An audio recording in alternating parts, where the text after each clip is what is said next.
Well, on the coolest evening we've had thus far here in the football season, we welcome you from Ridgeview High School, where it's a battle of the 3-0s tonight. 3-0 Ridgeview Wolfpack taking on the 3-0 Frontier Titans. And boy, this matchup has all the billings of a classic slobber knocker. I mean, two teams that can air the ball out. It's going to be that new age football tonight, Brian. Well, you're exactly right tonight, Matt. You're going to see both teams air the ball out. They have great weapons in the receiver position, but the quarterbacks are the key. You have Ferguson, who's been at Ridgeview. Many of you are familiar with him. He's a gunslinger.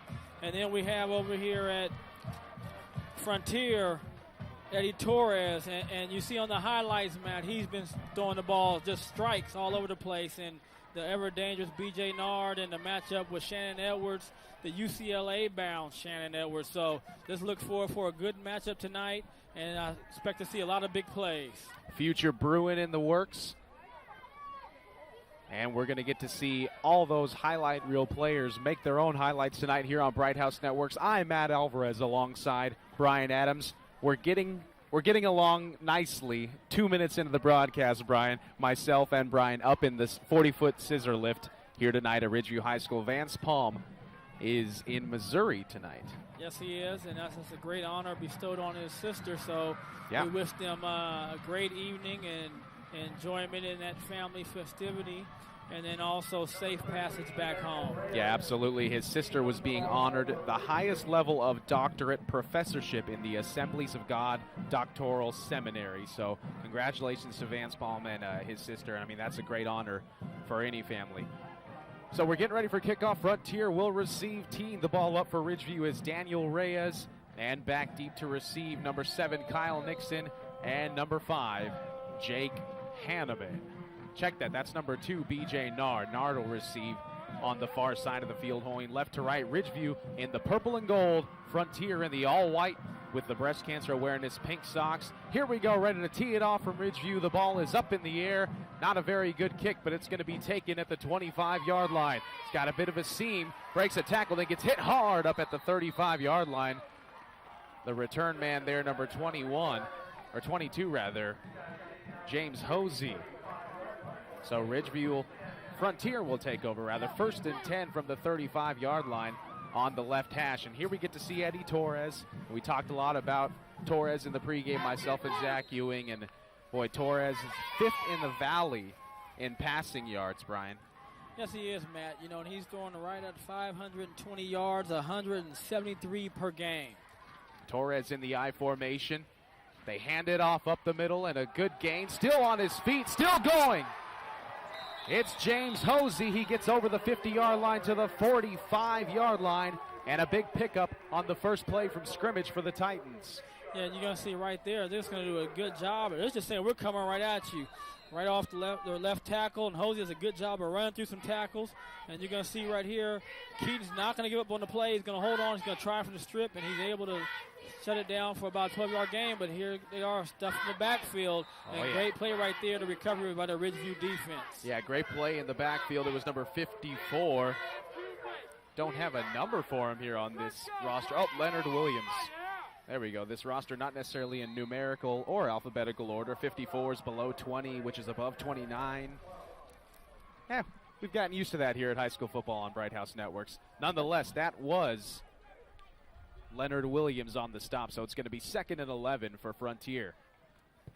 Torres back to pass, play action, looks deep, looking for his man. He overthrew him, almost into the hands of the aforementioned Shannon Edwards of Ridgeview. Yeah, and Shannon just kind of baited him right there, Matt, on that throw. He was playing on top of him. He was in easy coverage. He was in cruise control. Ball was thrown, fortunate for Frontier, far enough out that Shannon couldn't get it, and it was attempted for Kyle Nixon. Now, with Kyle Nixon's size, that ball was thrown inside. It had a chance for reception because of where Shannon was playing, but Shannon was definitely playing for that throw to go over top and just outrun him with his great speed. Kyle Nixon, a 6'2 senior, 182 pounds, going to bring up 3rd and 11 here for Frontier on the Ridgeview 48-yard line. Torres in the I formation, looks all the way, finds Nard. Nard tries to shrug off a tackle. No can do, as a great defensive play by Tevin Keaton prevents big yardage from being gained. And if Keaton sounds familiar to it, he's the brother last year of Bryson Keaton for Ridgeview, who's playing at Nevada Reno this year. So it's in the bloodline. Great job on third down. Did a good job of dropping back, and then he moved up and made a secure tackle for a punt. Frontier will be forced to punt. This is Adam Hauk. I had the privilege of working with Hauk over the summer, so hopefully he gets off a good one here. Aims it to the right. Good high kick. It's going to bounce at about the 15-yard line. Takes a Frontier bounce. And it's going to be down inside the 5-yard line. Great punt by Hauk. Ridgeview has a lot of work to do to reach pay dirt on the other end. They're going to have to go 96 yards. But they're capable of doing that with Tyler Ferguson, their quarterback. Well, Tyler Ferguson, again, we talked about it, their big play receiver is Shannon Edwards. Like I said, he's at 4.4 speed, so we can see him easily getting the ball and going the distance if he catches it on anybody in space. But Ridgeview does have the ability to run the ball, too, as they have Brock Martin and Brandon Tripp who touch the ball in the backfield. So they are capable of running the ball as well. Ferguson in the shotgun set. And he'll hand off the ball straight up the middle. There goes Brandon Tripp. And Tripp tripped up after getting the first down. He picks up a gain of 11 on the play. And Matt, right there, they just come back and they hit it really quick and great attack with Tripp. What I really liked is how hard he hit the hole. He didn't hesitate, didn't move around. He just slammed to the hole, went down and picked up about 11, 12 yards there. So great play by Ridgeview to give them some breathing room. And this opens up the ability if they want to pass with Ferguson, who's one of those kids like Cody Kessler that goes all those camps and does well. So let's watch and see if his arm gets a chance. Ferguson on first down, turns, fires over to Shannon Edwards. Edwards, little bubble screen, and he doesn't get much as the Frontier defense just swarmed on the right side of the field. No gain on the play, 2nd and 10 here. And you see right here, this is what you're talking about, just a quick screen out here. And right there, receiver misses the block, so therefore it already puts Shannon in a situation where he has to try to beat 2 defenders. You want to ask your receiver to beat 1, not 2. William Robertson was the receiver on the near side, going from left to right here. It'll be 2nd and 10. Ferguson takes the snap, fakes the handoff, now gives it to Brock Martin rather. Martin rounds the left side, a big gain up inside near midfield, and it goes out of bounds at the 42-yard line. Ridgeview picks up another first down. You know, that's why I talked about Tripp and Martin are both capable running backs, great athletes. You see the speed and quickness in both of them. And what I like right there is they faked the ball in there to Tripp. The defense collapsed. Martin came around and picked up about 25 yards. Little misdirection play, and Ridgeview able to pick up a first down in front of a electric crowd here. I mean, both stands are completely full, Brian. We've got the Ridgeview crowd on the far side and the Frontier crowd behind us, and both stands, not a seat to be had. Trips to the right. Ferguson rolls to the right. He throws. He finds his man, and this is Martin once again. Martin taken down after about a gain of 3, so 3 straight passing plays now for Ridgeview after getting a first down from the first play of scrimmage. Or check that, there was a run before that, but I mean, like you said, Brian, Ridgeview not shy to air the ball out. Well, I think the advantage they have, Matt, is their ability to run and pass. When you have 2 good backs and you have receivers you see all catch the ball and the quarterback that can throw, makes you a dangerous team offensively. But this is their first real test of the season against a good defense. As we mentioned in the open, both teams 3-0. Ferguson has trips to the left. Ferguson drops back, looks, fires, finds his man. It's Martin again. And Martin stumbles his way up to midfield. It looks like it's just short of the first down, but not by much. It's going to be 3rd and 1. We'll see what Ridgeview does here on a 3rd and short. If they go back to the air, or if they pound it in there with Tripp, the running back. They have a lot of options right here, and that's a great thing if you're a coordinator. You can put that pressure on the defense. Head coach of Ridgeview is Dennis Manning. Head coach of Frontier, Rich Cornford. They do hand it to Tripp, and Tripp able to get the first down and more. Gain of 10 for Tripp as he gets up to the 40-yard line. Ridgeview moving this ball without much opposition here, it seems like. I mean, they're moving it at will, Brian. Well, they're doing a good job of mixing it up. They pass one down, they run the next, and when you have backs like Tripp. See how strong and powerful he is when he's running. He's keeping his legs going. You're going to have to really wrap him up, and you're going to have, as my old defensive coordinator, Coach Harnett, said, you got to have all 11 guys going to the ball once it crosses the line of scrimmage. William Robertson finding his place in the formation. He goes trips to the right. Ferguson will take the snap. He'll look. Blitz comes. The ball gets deflected as it was intended for Edwards on the near side. And so good defensive awareness there by Frontier. It's going to be 2nd and 10. Yeah, great job right there by Frontier. Lineman to get your hands up, and you're going to tip the ball. You're going to see right here. Comes up the line, jumps up, and hits the ball. Kind of like that safety at LSU, except he gets the interceptions with it. Exactly. He's a definite candidate for the Heisman Trophy. And James Hosey was, I believe, the man who got his hands on that one. It's going to be 2nd and 10 here for Ridgeview. Ferguson takes a snap, hands off to Tripp. Tripp still on his feet. Tripp cuts to the left. Tripp still on his feet. And he gets all the way up to the 26-yard line. Another big run for Brandon Tripp, picks up another 1st down. And see, right now the Frontier defense is just not doing a good job of tackling. They're having contact right near the line of scrimmage, and they're just not able to pull them down, Matt. 1st and 10 for Ridgeview. Deep inside Frontier territory now at the 27-yard line. 6 minutes, 37 seconds left to go here in the first quarter.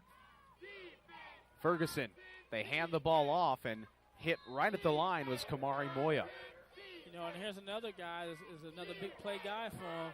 Moya has been making some plays this year. He's another guy that can just basically get the ball and go 10, 15, just like the other backs, or not even go the distance. So Moya and Tripp have been the two guys behind the line taking the handoffs. And we've got Edwards, William Robertson, Brock Martin.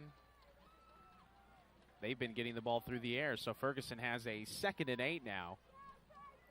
Ferguson rolls out to the left. He's in trouble. Flag down. He throws the ball. It's picked off. Intercepted. He's going to go all the way. Oh, they're bringing it back. I hear whistles blowing.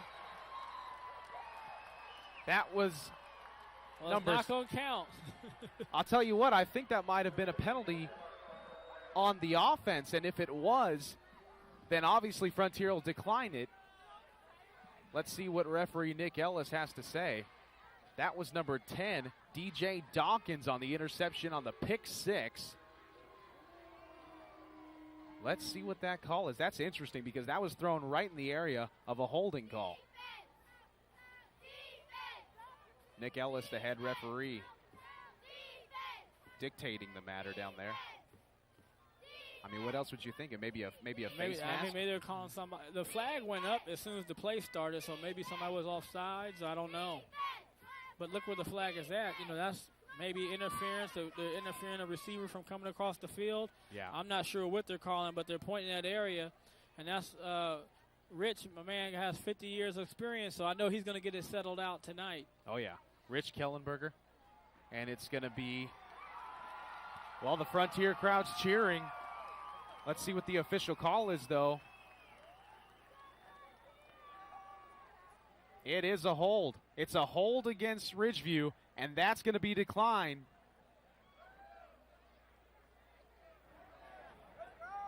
Well, you see Ferguson.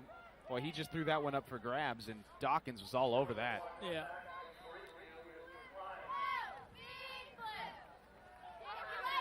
Now, did they just have an inadvertent whistle and then stop the play? So I'm not understanding why it's not a touchdown. Yeah, same here, Brian, as Dennis Manning talking to the head referee, Nick Ellis, over on the far sidelines. And now Nick Ellis comes back. I mean, you would think that would be a touchdown if it's an offensive penalty and the defense intercepts it. Like you said, Brian, unless it is an inadvertent whistle. But they blew a whistle, so once you blow the whistle, the play stops. He's going to come over to Coach Cornford right now, Nick Ellis, the head referee, and explain to him what happened. Oh, wow. And they're not going to be happy over here on the Frontier sideline, but it is what it is, as Vance likes to say. But, one thing is this is almost a West High reunion of coaches, too. You have the old guard and Coach Manning and Coach Snead and those guys over there from Ridgeview with Coach Cornford, who was successful at West High as well, with Mike Lewis, a former Bruin buddy of mine. Yeah, Coach Cornford was the coach at West when I was playing at Foothill back in 2005. So an unfortunate but fortunate turn of events here for Frontier. They get the ball, but they get 6 points taken off the board because of the inadvertent whistle, and Eddie Torres will go back to work from the 30-yard line. Torres, hands off, nothing. That got stopped at the line of scrimmage by a host of Wolfpack defenders. I'll tell you, too, you go back to the interception. You know, when you're running those flood routes, it's a lot about timing. And give credit for the Frontier front. They were able to make Ferguson make an adjustment, so when he stepped up, it throws that timing off, and then he tried to just force it in there, and that's how you got the interception. Going to be 2nd and 8 here for Frontier. Pickup of 2 yards on that last play. I formation. Torres tries to get Ridgeview to jump, and he did. The hard count looks like it got the Wolfpack to cross the line. Let's see, we've got finger pointing now. And it is going to be encroachment against Ridgeview, so 5 more yards tacked on. And Frontier, much more manageable 2nd and 3 here as opposed to 2nd and 8. That was number 75, Andrew Pineda. 2nd and 3 now for Frontier, I formation. They've run this formation all night. Torres looks, fires it up for Nard. Nard in and out of his hands right here at the 35-yard line, Brian. You know, right there, good route by Nard. He takes advantage of the young guy coming in there, Tevin Campbell, who has not played much varsity, and he drives at him. Good route, fades out, and right there he just does not catch it. Kind of runs away a little bit from it. He knows he had a big play, but, you know, let's see if he comes back to it. What a great pass, though. Back shoulder. I mean, a varsity quarterback like Torres, that's a thing of beauty right there. But nonetheless, 3rd and 3, they hand off the ball.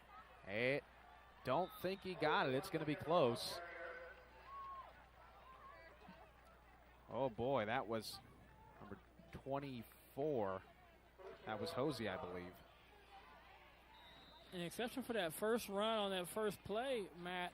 The defense, the front guys from Ridgeview have stepped up and really forced them into a passing situation the way they're stifling the run in the first 2 series. Hauk comes back on to punt it again from the 37-yard line. Back deep to receive is Edwards. That's respect right there, Brian, standing at his own 22-yard line. Hauk gets the snap. Nice high hanging punt. Edwards calls for the fair catch. That's going to take a Ridgeview bounce, and then it goes the other way. And it's going to be down at the 25-yard line. That's where Ridgeview will take over 1st and 10.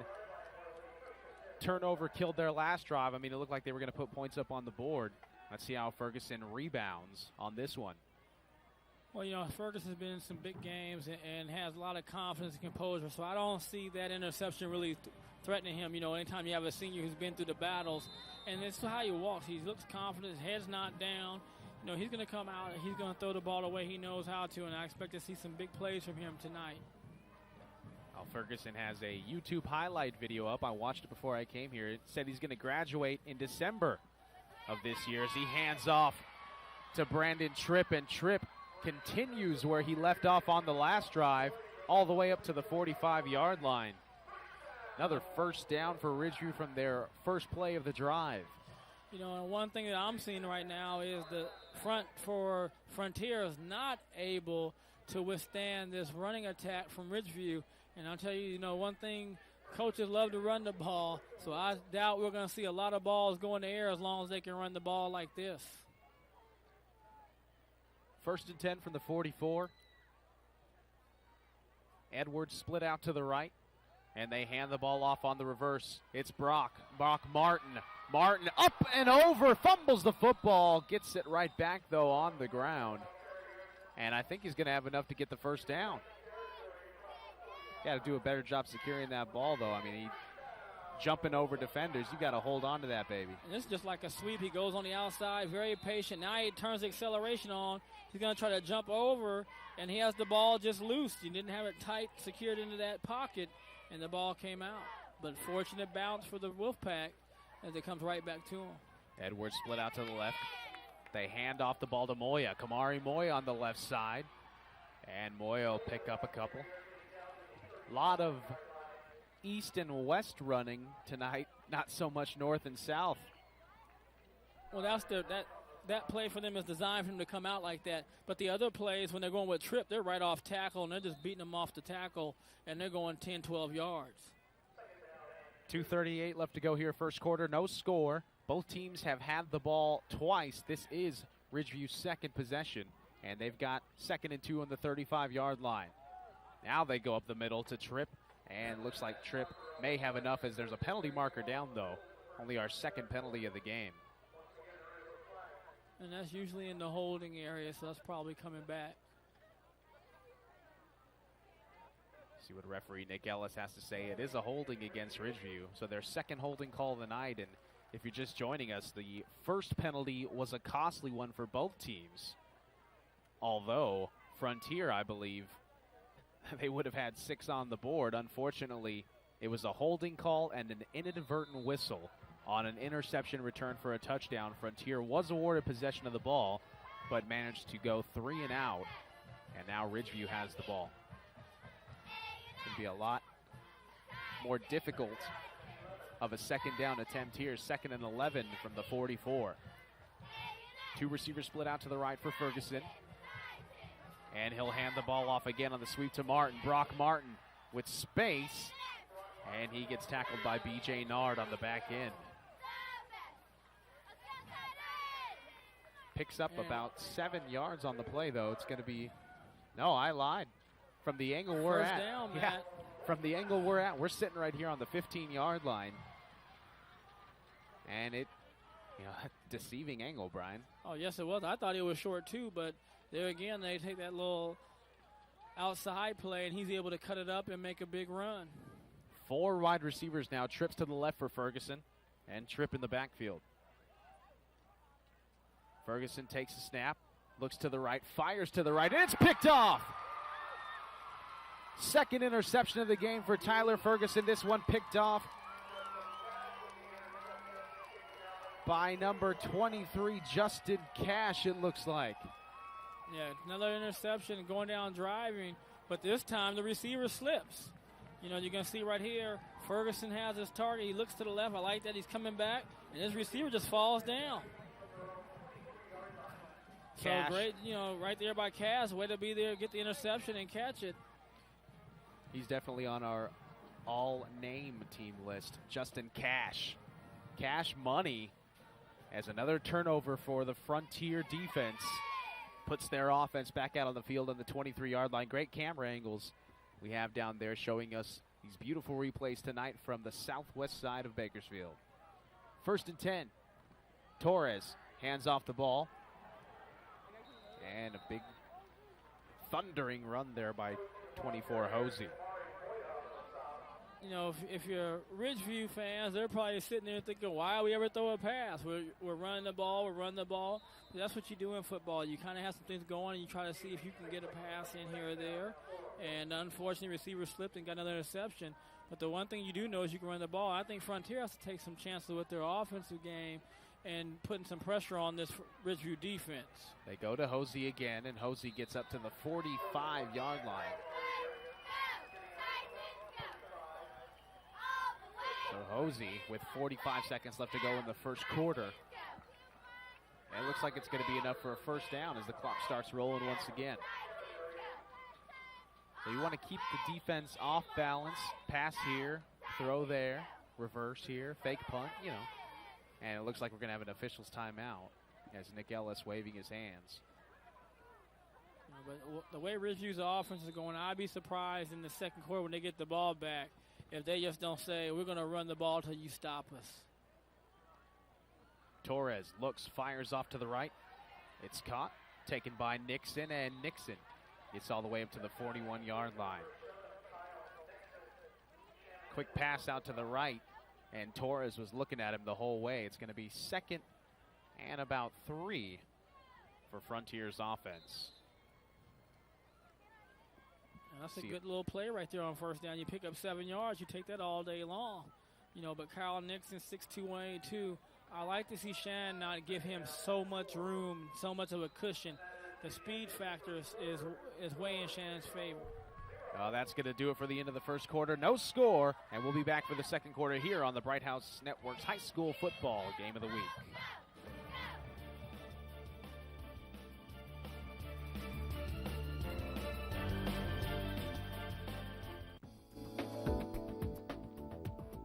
Bakersfield On Demand on Bright House Network's Digital Channel 300 brings you a look at community events in and around Kern County. Our area has a wide variety of local events like festivals, cook-offs, galas, parades, and much more. Bright House Networks invite you to tune to Bakersfield On Demand and see a sampling of Kern County events from the comfort of your own home. Make Bright House Network's Digital Channel 300 your portal to local programming. There's a fresh new look at brighthouse.com.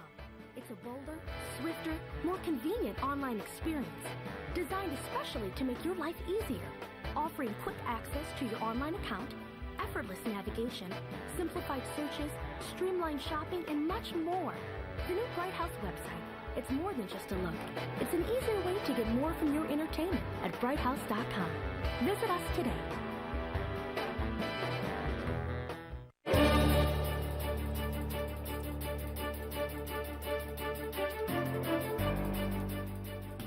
Start of the second quarter here at Ridgeview High School. No score on the board. A couple of turnovers for Ridgeview. And Frontier's defense has stymied Ridgeview's offense into those couple of turnovers. 2 interceptions from Tyler Ferguson as they hand the ball off to Hosey on the left side. Hosey gets a great block out there, picks up enough for the first down as it was a 2nd and 2 coming into the start of the second quarter. And Frontier will keep the chains moving. Great job right now, Frontier's offensive line. They're starting to get off the ball and starting to put some of those Ridgeview players on the front line back a couple yards, and they're giving some space for Hosey. Good block by the fullback, Garrett Brown. It'll be 1st and 10 from the 42. Ridgeview, or check that, Frontier, finally looking like they're starting to get something going here offensively as Rich Cornford takes his place directly beneath us here on the 30-yard line. Torres, 1st and 10, 1 receiver out, hard count, and he hands the ball off to Hosey again, tripped up behind the line of scrimmage, and a good job of tripping him up was done by Leonard Williams, number 54 of Ridgeview.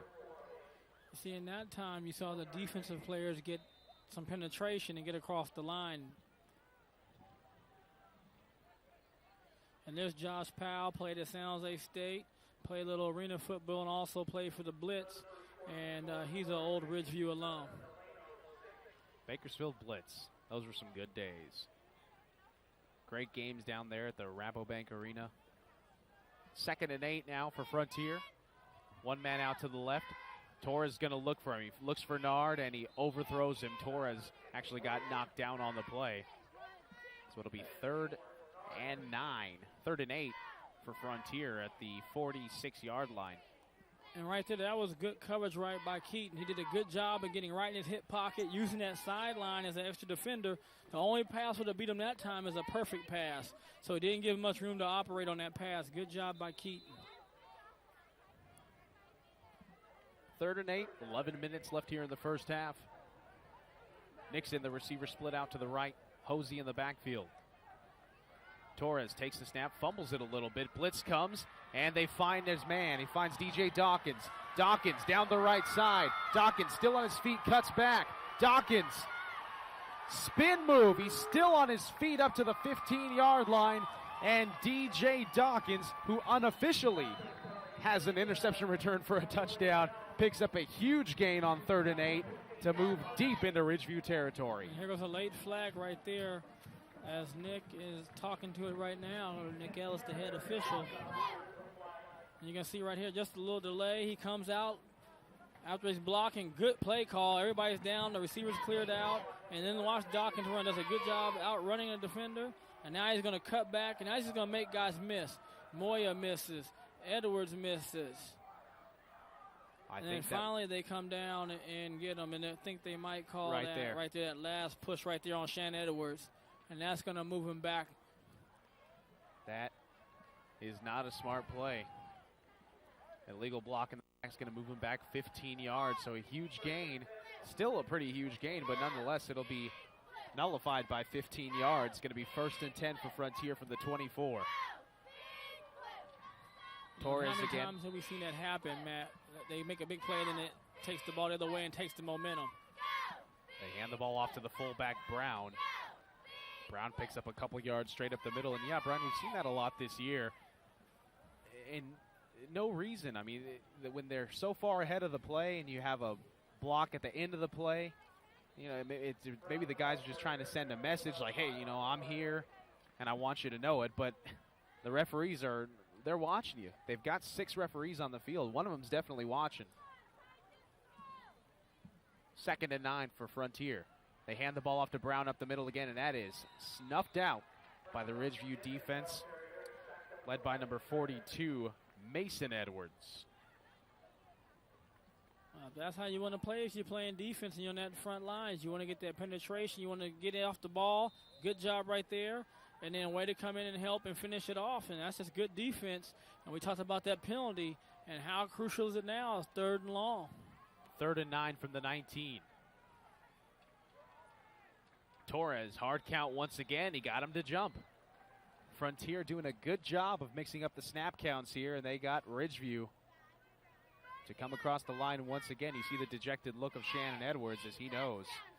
Well, you know, that changes everything. You know, 3rd and 4, I can run the ball, I can pass the ball, puts that screenplay back in the play. Yeah, 3rd and 9. He's saying 1st down. Huh. Again, with the angle down here, there's really... Well, the scoreboard said 3rd and 9 too, and it did. 5 and minus 9 is 4 last time I checked, but I guess here is 1st down. Nonetheless, 1st and 10 here for Frontier from the 14. It's Torres. He hands the ball off. Hosey cuts back. Hosey goes to the other side of the field, and all that running picked him up about 4 or 5 yards. Nonetheless, though, kept him out of the backfield. And once again, great penetration by the Ridgeview defense. That time Moya came up from the safety spot, forced him to cut inside, and then right here he's just going to react and just make guys miss, and he really makes something out of nothing. And good job by Edwards being in the right place and force him to cut upfield for a short, actually 5 yards. Torres on 2nd and 5. Fires to Nard. Caught inside the 5-yard line, B.J. Nard.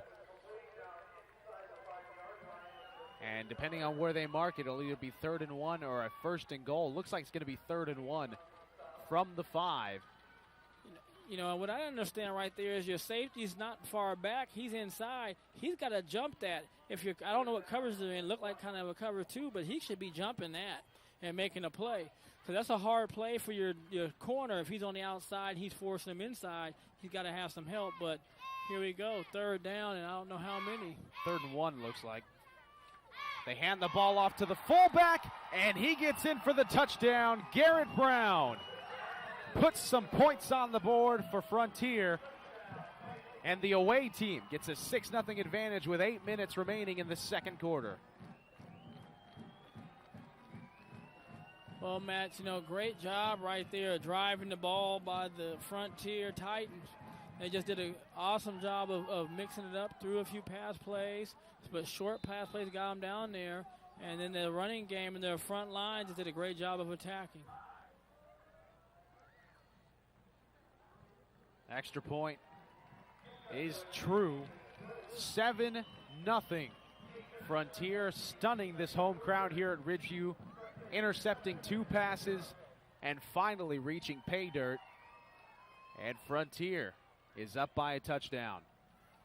Right, and you can see right there, right off tackle, and there's nobody home.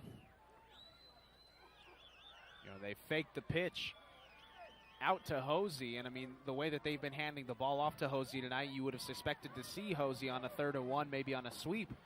But they went with the big man, Garrett Brown, 6'1", 206, and just a junior, listed as a fullback and a defensive end here on the Frontier roster. So 7-0 Frontier leads.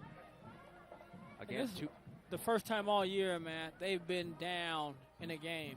Let's see how they respond. Let's watch the body language of the players. Are they coming off dejected? Are they coming ready to play and saying, hey, no big deal. We got a whole quarter and 2 quarters and a half and a quarter to go. Let's just play football, fellas. We're driving down. We should have got some scores already, but come on, let's go. Let's see what kind of – it's going to tell what kind of heart this team has and what kind of team they're going to be for the rest of this year.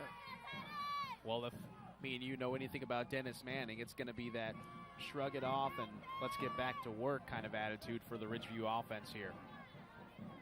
I think they have to. I mean, there's nothing to hang your hat down if you're the Ridgeview offense, because the simple fact is you're driving the ball. The only thing that stopped you was, one, a bad decision by Ferguson on the first interception, and then the second, when your receiver slipped, and that happens, you see it on Saturdays and Sundays, and then it resulted in another interception. But there was nothing that the Frontier defense has showed yet to stop the Ridgeview offense.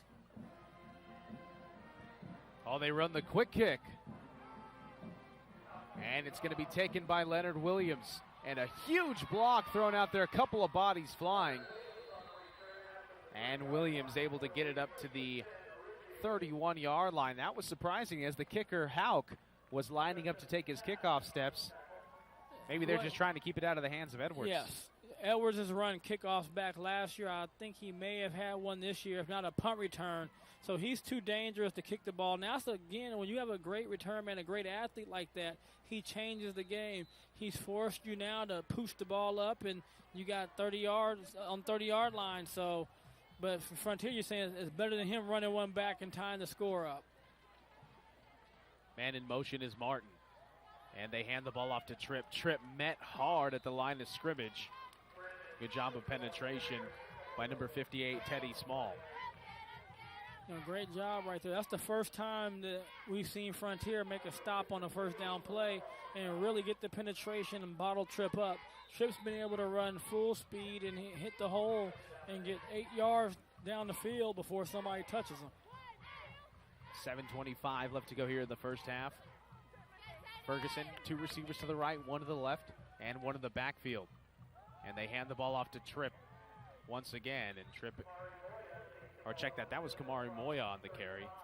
And he gets up to about the 36. It's going to be 3rd and 4 for Ridgeview. Tell you, man, up here, it doesn't seem like they get that many yards. And you look up and they've got 5 or 6 yards on a run. Exactly. Forgive us if we seem a little confused tonight about the ball positioning on the far side of the field. That would be the north side. We're on the southeast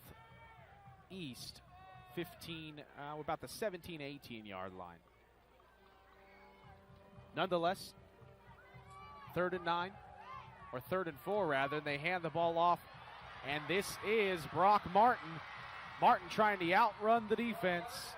Can't do so, but he does pick up a huge gain on the right side and gets out of bounds at the 28-yard line. Martin's going to come back. He's been bumping outside all so far the game. This time he cuts back against the grain. Great job of making defenders miss.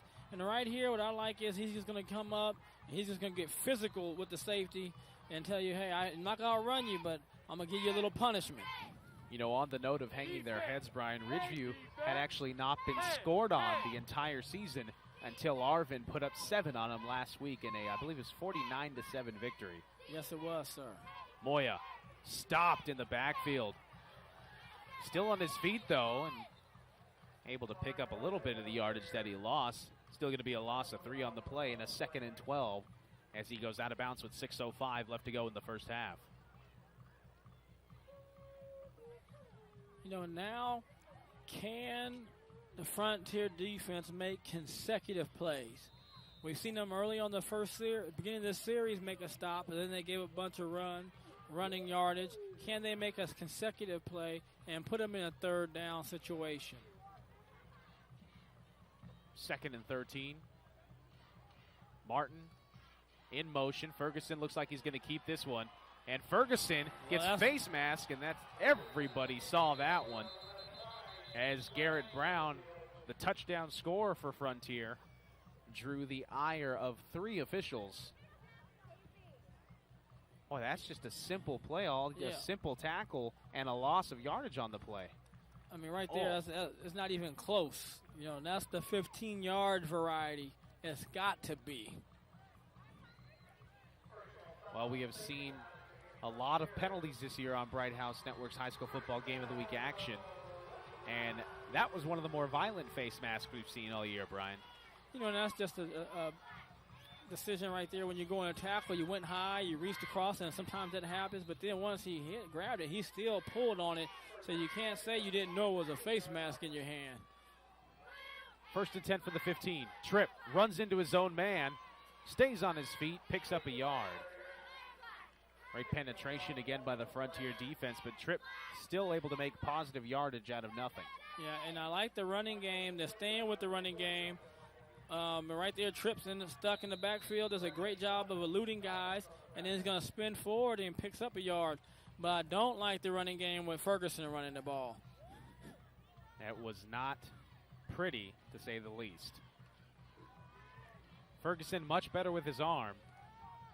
And we'll see if we see it on the remainder of this drive as they're at the 14-yard line, 2nd and 9. They hand the ball off to Moya, and Moya gets up inside the 10-yard line with a tough run up to the 9.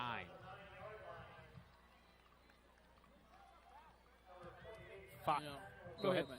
5 minutes left on the clock here in the second quarter. I'm Matt Alvarez alongside Brian Adams. Up high, not as high as we can be. I've been higher, but here on the scissor lift, I'd say we're about 25 feet above the field here at Ridgeview High School. And it looks like a timeout is going to be taken by Ridgeview. There we are. 4:41 remaining, second quarter. Ridgeview's going to take a timeout. A lot of games, a lot of teams have bye weeks this week, but some of the games in action tonight. Foothill at Golden Valley. That game actually started at 7 o'clock. Also, Fraser Mountain was playing at Strathmore. Tulare Union at Delano in a very underrated game. That should be a good one, as myself and Zach Ewing alluded to. Gets it tonight's referees. The referee, Nick Ellis, who was a gracious guest on our high school football pregame show just a couple weeks ago. Tom Trees, the umpire, the headlinesman, David Newby. The line judge, Rich Kellenberger, who is not a newbie at this game. And the back judge, John Bermejo. A little about Rich Kellenberger. What'd you say about him, Brian? 50 years of service. Man. That is a long time to be working the sidelines, and he is one of the best officials around these parts. You know, he does baseball. He's really involved in officiating all throughout the year, so he's just a great guy and a great pillar in our community. By the way, if you want to be a member of the Kern County Officials Association, kcoa.org. They hand the ball off on the right side, and taking it into the end zone is Brock Martin, and Ridgeview 1 point away from tying the score. Did you notice something that didn't happen on that series, Matt? What was that? Not a pass was thrown. How about that? With the arm of Tyler Ferguson and the arm of Eddie Torres, both touchdowns tonight have been scored by way of the ground. And that's a bit unusual, you would say, Ryan, for Tyler Ferguson, you know, being one of the better quarterbacks in the area. But when you have a three-headed monster in Martin and Moya and Tripp, and obviously Frontier having some trouble stopping them on the ground, as lining up to kick the extra point is Reyes. And Daniel Reyes puts it up and through. We're tied. 4:35 left to go here in the second quarter. And Ridgeview responds to Frontier's touchdown with a 7-pointer of their own. You know, when you come into any game, especially when you're more on even teams and big play games, first we go to replay. We're going to see right here, Brock Martin wants the Brock out here as a pulling guard, hits him, clears that lane, and Martin's going to just go in, runs through a tackle. Great job right there by the Ridgeview offense. But when you have two teams that are very good, they're undefeated, well-coached teams, good athletes on the field, you always come in a game saying, we want to try to do this. This is our game plan. But there's two things you have to do to get a win. One, you have to take away the other team's strength. And then second, it is which team, if their strength is taken away, can adjust and get something else going. And tonight, you know, Ferguson and company, we know they throw the ball a lot. You see the highlights. They're always throwing the ball around. People are scoring. But their running game tonight is what's going to be leading. So they have to keep that steady diet of running. And until Frontier shows they can stop it at all, I don't think you're going to see many passes right now. Good point. Ray is going to tee the ball up from the 40. How was that for some kettle corn? Did I miss some kettle corn? There we go. We got to get that guy up here. I have to have my Friday night daily dosage of kettle corn. Otherwise, I can't function in the second half. And I start saying things that Brian Adams makes fun of me for. I did not say anything last week. I gave you a whole pass the whole game. And it was my homecoming, so I appreciate that. Thank you, Brian. And we got whistles before the ball's even kicked, so we're probably going to do it again. That's in the area of his offside penalty on Ridgeview. You sure you want to do that again and kick it to B.J. Nard? Well, you're going to have to now, because I'm really doubting that ball has any chance to get in the end zone, unless you do that little pooch kick again. Well, they didn't do it, but no, this team does it. Ridgeview will do it this time. Well, not a lot of options here for Ridgeview, as they have Nard back here returning it along with Kyle Nixon, the wide receiver. So Reyes charged with the difficult task of picking where exactly do I kick this ball. 4:35 left to go here in the second quarter. And Ridgeview has just tied the score up and starting to get a little chilly here. It's jacket weather.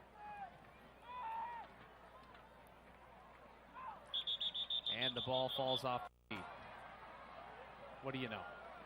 Rich, are you hearing that? You know, Brian, in all my years of kicking and kicking off, that never once happened to me. Never once. You never played where it was very windy either, did you? That's true. I played a game up in Fraser Mountain one time in youth football, and the wind just seemed to die down whenever I would kick the ball, but we played about 25-mile-an-hour winds that day. Reyes, and you're right, Brian, he is going to pooch kick it. He pooched it out to the 15-yard line, though. Pretty good pooch. And it's going to be taken by Matt Bushnell. He gets all the way up to the 32-yard line. That's where Frontier going to take over 1st and 10. Just removed from their first touchdown of the evening, courtesy of the big fullback, Garrett Brown. And there was Sonia McCall, the mother of Erica McCall, the big-time basketball player at Ridgeview. Everybody's All-American, and she's being recruited by all the big ones: Stanford, Connecticut, Tennessee, Duke. McCall last name is very familiar around these parts. Her father is also Greg McCall, the coach, the women's coach of Cal State Bakersfield. Oh, yeah. Wish him all the best as they approach their season. Him and Ron Barnes, the women and the men respectively. As they hand the ball off to Hosey, and a late hit. Coming in late with the head down was number 22 for Ridgeview, DeAndre Turner. And that's going to cost 15 yards to the Ridgeview defense. When we talked about making smart plays, and right there you have to be able to be under control. You got to come around and be under control when you buy those piles. And you're going to see right here, man's down on the ground, and right there. He tried to hold up a little bit, but it was too late. So another first down, another opportune moment here for Frontier's offense at the 47-yard line. It's Eddie Torres back to work. Hosey in the backfield. Two wide receivers off to the right, Nixon and Nard. Torres, hard count once again. Play action. Wheel route, got a post wide open. Too late. One-handed interception. Did you see that as Kamari Moya has the ball on the right side? Chased down by B.J. Nard. He fumbled the football. Or did they call him down? Called him down. They're moving first down. You had it, Brian. Just a tad bit too late. And with the jumping ability of Kamari Moya, one-handing the interception. You might see that one on SportsCenter Top 10. Oh, boy, that was... He's a big-time athlete. The kid can run, he can jump. He's an athlete. And right there, he just uses super athleticism, almost like Spider-Man reaching out with a web and snatching that ball like a superhero. So Frontier throws an interception, and Tyler Ferguson will get another chance and another touchdown here as he has trips to the left side and 3:53 left to go in the half. Ferguson rolls out to the left side, looks, fires, caught by the receiver, number 16, Keanu Ramos. Ramos going to pick up the first down. Right here, he's going to roll out to his left. He squares his shoulder. Nice throw on the money. Good catch and a little flutter out. And moves the chains. Here you see the interception, Brian. And what I was saying is right here, he had him. It was too late. He waited too long to throw to the post. Now once you go, the athleticism comes into play. A one-handed catch by Kamari. And now all of a sudden, Ridgeview's on the attack. Ferguson, 1st and 10 from the 46. They hand the ball off to Tripp, and Tripp up the middle, tripped up after a gain of 5 yards on the play. He's 2nd and 5. 42-yard line with 3:15 left to go. 2 timeouts left for Ridgeview in case they want to use them on their way to the Frontier end zone. 3 timeouts still left for Frontier. Also, other games going on tonight: North at West and Taft at East. And also Stockdale traveling to Clovis, still without DJ Martin, maybe without Jeremy Bispo. Ferguson chased down and sacked. Big loss on the play as the touchdown scorer, Garrett Brown, takes him down for a big-time deficit. He makes a big difference. You know, he came and got the face mask in the last series. This time he doesn't reach up high. You see him, he's going to grab low. And it looked like Ferguson was going to try to toss the ball away, but instead kept it. And so now you're going to have a 3rd and long, it looks like, and momentum back to the Frontier. Let's see if Ferguson airs it out here. I think he might have to on 3rd and 16 if it's incomplete. And Frontier will have plenty of time to work with and 3 timeouts. 2:02 left to go, and they get him to jump. The man who just had the sack jumps offside. It's Garrett Brown. Right there in the middle of your screen, number 6, and he knows it. I like his motor, man. His motor goes and he goes hard. You gotta like that, but you gotta be paying attention to the ball, not the quarterback's cadence. That'll make it 3rd and 11 now for Ridgeview from the 46. As the Ridgeview band gets warmed up in the north end zone. We'll have a little bit of their performance at halftime along with some halftime highlights. Clock's rolling, minute 55 left to go. Trips to the left side, single out to the right. Ferguson and just looks to cover 2. And he fires the ball, it's caught. Kamari Moya. You got to pick the first down up, Moya. He got close, though, Brian. He got really close. He stopped short, at least a yard short. Oh, boy. As the clock stops with 1.5 minutes left.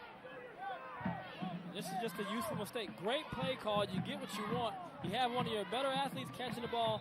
Now, right here, he's got another situation. This is not time to make something happen. This is the time to run a guy over, put your shoulder pads down, and pick up that first down.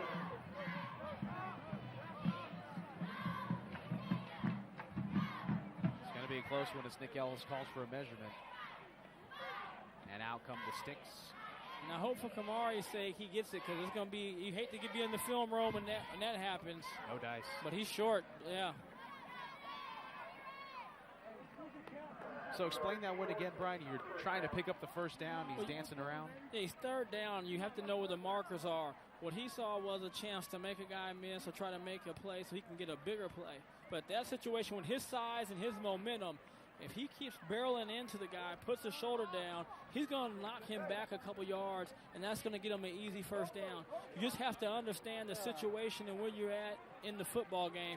And you can tell right there he knows what he did wrong, and you can see how his reaction. So he'll come back, great athlete, but use your athleticism and your power to punish those secondary players.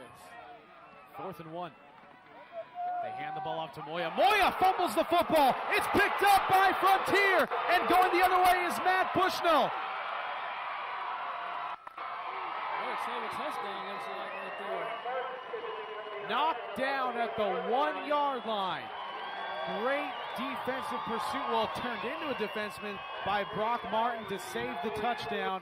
But with a minute 13 left, Frontier on a 4th and 1 not only holds Ridgeview, but they pick up their 3rd turnover of the night and bring it deep into Ridgeview territory.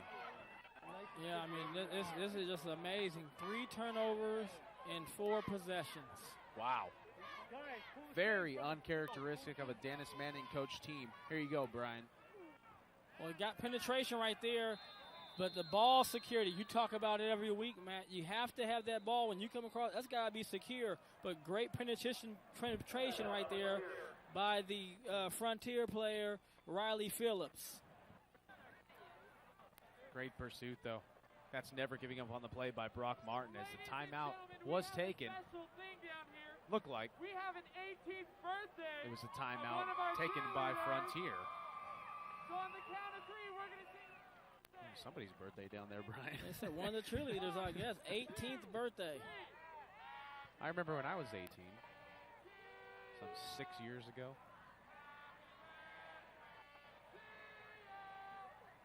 Minute 13 remaining. Look at Coach Snead talking to the guys and saying, hey, don't worry about it.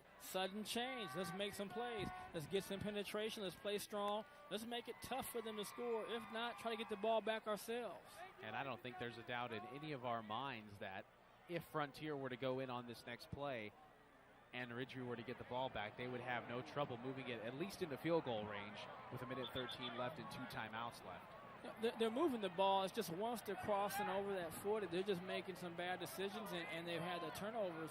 But, I mean, what else can you ask for if you're Frontier? Your offense has really been struggling except for one series, and your defense is really keeping you in, has not allowed the points to get on the board and has given you the chance to go up in this game. So Frontier takes over. 1st and goal from the 2-yard line. Minute 13 to get into the end zone. And Eddie Torres lines up in the I formation. Hosey in the backfield. They hand off to Brown. And Brown gets up near the goal line. Brown already has a touchdown on the night. They're going to milk this clock for all it's worth. If they can't get in, then they're definitely not going to allow Ridgeview any time to counter once they do. Right, and I don't know if they have a little option play off that, but I like to see them fake it into Brown, let Brown go in, everybody converging, and pitch it out to Hosey and let Hosey see if he can't waltz in on that outside. Clock ticking, 41 seconds left to go here first half. Torres, I formation once again, big I formation. And they hand off to Hosey. Hosey wrapped up behind the line initially. Does he get in? No, he does not. I don't think he got to line of scrimmage the way it looks, and that's great penetration right there by Josh Canterbury. Looked like he lost a yard on the play, and a timeout taken by Rich Cornford and the Frontier Titans with 18 seconds left to go here in the second quarter.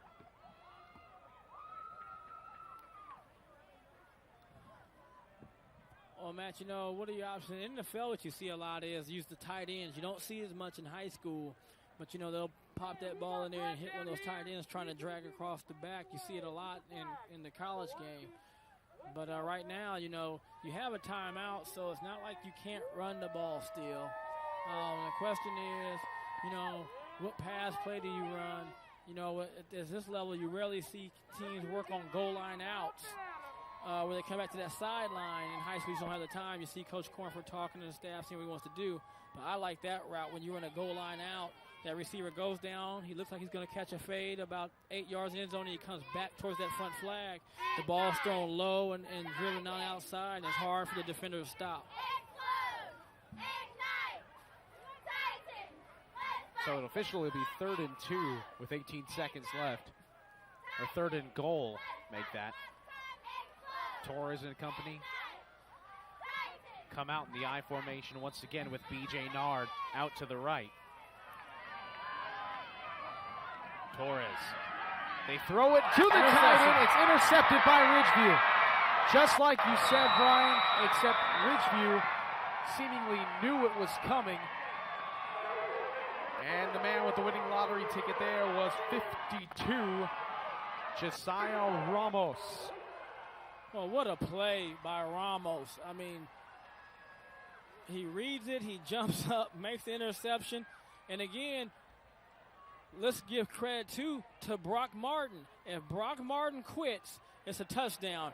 He hustles back, saves the touchdown, lets the defense come on, who has stifled Frontier for most of the game, and puts them into a big-time stop.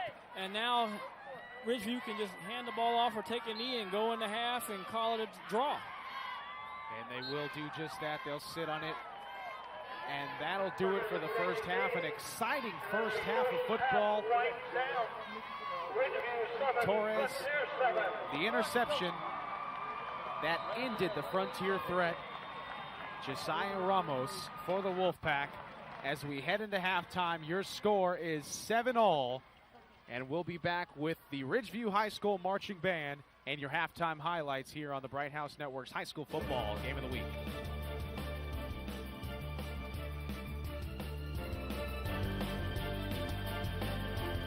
This phone never gets put down. Good thing we have home phone with unlimited nationwide calling from Bright House Networks. I can call my family as often as I want to keep them in the loop on the new place. And Jack calls his college buddies every time their team scores, at any sport, at any time. And being able to keep our same phone number when we switched to Bright House was great. It's more than home phone. It's anytime, anywhere phone. Stay in touch with Bright House Network's home phone for as little as $20 more per month. Call or visit brighthouse.com today. There's a fresh new look at brighthouse.com. It's a bolder, swifter, more convenient online experience designed especially to make your life easier, offering quick access to your online account, effortless navigation, simplified searches, streamlined shopping, and much more. The new Bright House website, it's more than just a look. It's an easier way to get more from your entertainment at brighthouse.com. Visit us today.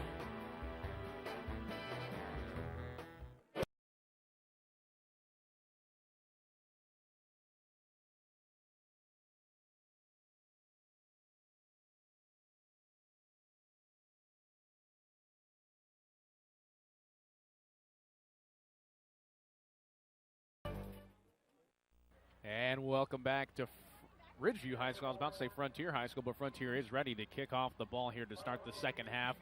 A 7-7 game as 12 minutes are now back up on the clock here to start the third quarter. Ridgeview will receive the ball. Adam Hauk will kick it off from the 40-yard line. And, boy, what a way to end off the first half, Brian. A touchdown-saving tackle by Brock Martin, and it literally saved a touchdown.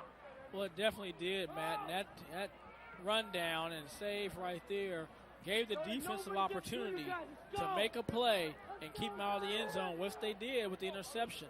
And they kept the game to 7-7. As you see right here, this is the return. Moya's going to lose the ball. But watch Brock Marion right here. He's about 10 yards behind. He's never going to give up. He's just going to run the guy down right there and does a great job of trying to strip it, gets him down before the goal line, and forces that great goal line stance by the Ridgeview defense. And now you have to be careful for your Frontier and make sure that you do not kick the ball to the dangerous Shannon Edwards. Brian fell victim up here to our Bright House Network's color commentator chair. As the ball is kicked off by Adam Hauk, a nice high kickoff taken at the goal line by Shannon Edwards. And Edwards doesn't get much. He gets up to about the 18-yard line. And that's where Ridgeview will start the second half as Tyler Ferguson rallies the troops. And, boy, the story of the game so far has been turnovers, Brian. Is that you counted 2 interceptions per side and a fumble. Yeah, that was it. 5 turnovers. So that's why we're sitting here with a 7-7 game. You know, but the defense for Frontier has been a bend but don't break, and the defense for Ridgeview has just been stingy. 1st and 10 from the 17-yard line for Ridgeview. Twins out to the right. And Ferguson takes the snap, hands off to Tripp. And after a gain of about 3 yards, Tripp goes to the turf. They go right back to where they started. Coach Mike Lewis, and that's a great adjustment for them, Matt, because usually on the first play, they've been getting torched with that trip off the right and off the left, but great job right there.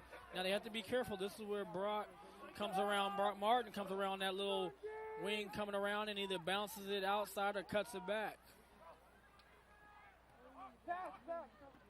2nd and 8. They go to Tripp once again, and Tripp stymied at the line. And look at that, rallying to the ball by Frontier and the Rich Cornford defense, as Frontier able to limit Brandon Tripp on his offensive gain there.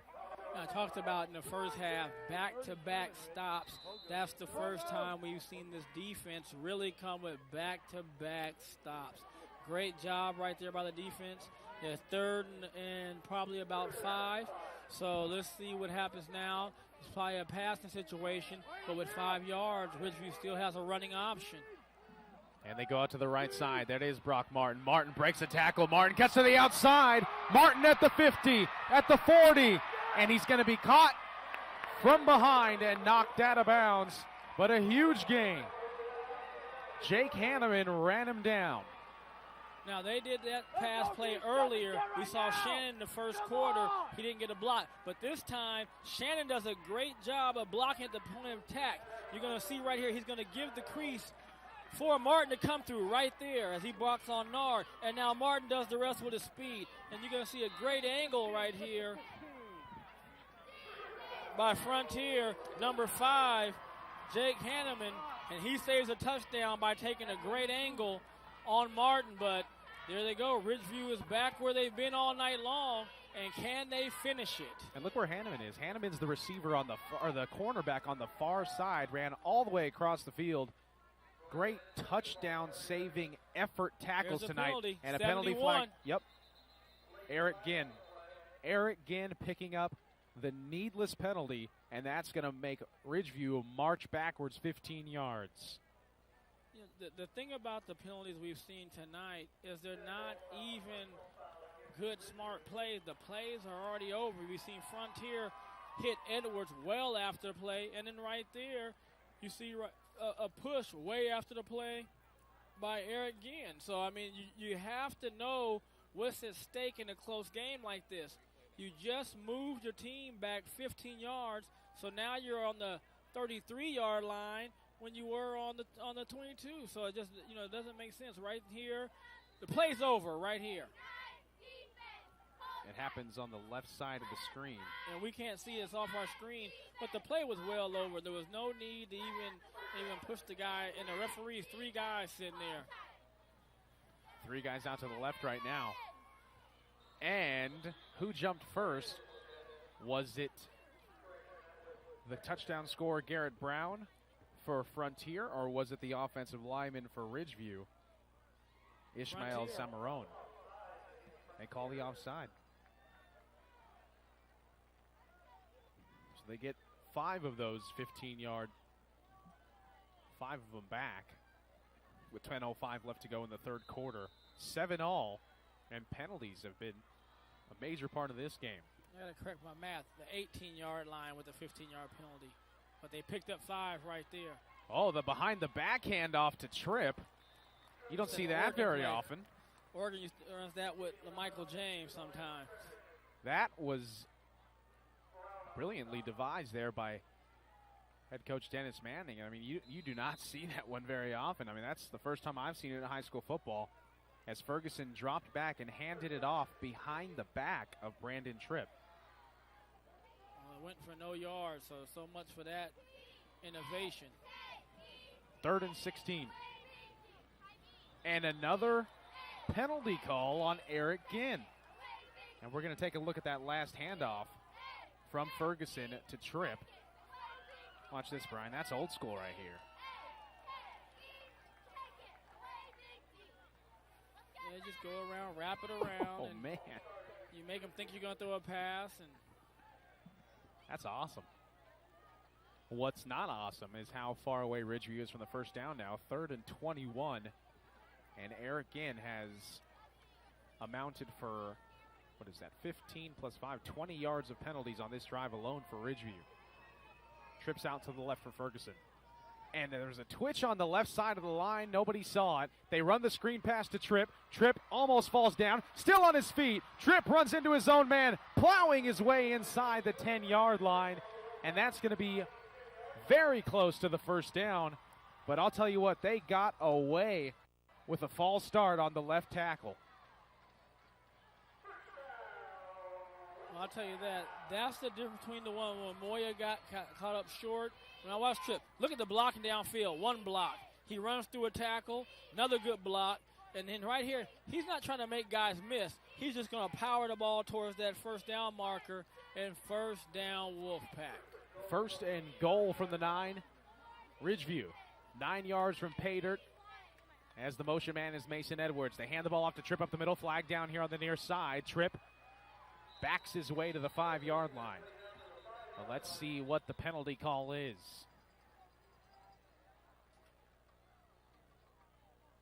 You know, Matt, if there's been one thing with Ridgeview in past games is they tend to do these little knick-knack plays, and I know with the coaching staff, I know they drill this. I know Coach Snead, he was the West Side coach when I played, very disciplined teams. You know, sometimes the coach can say all they want to. The players got to make some plays. And these guys have to start concentrating and settle down because they now have cost themselves 25 yards in penalties. Wow. There's an illegal shift call that time.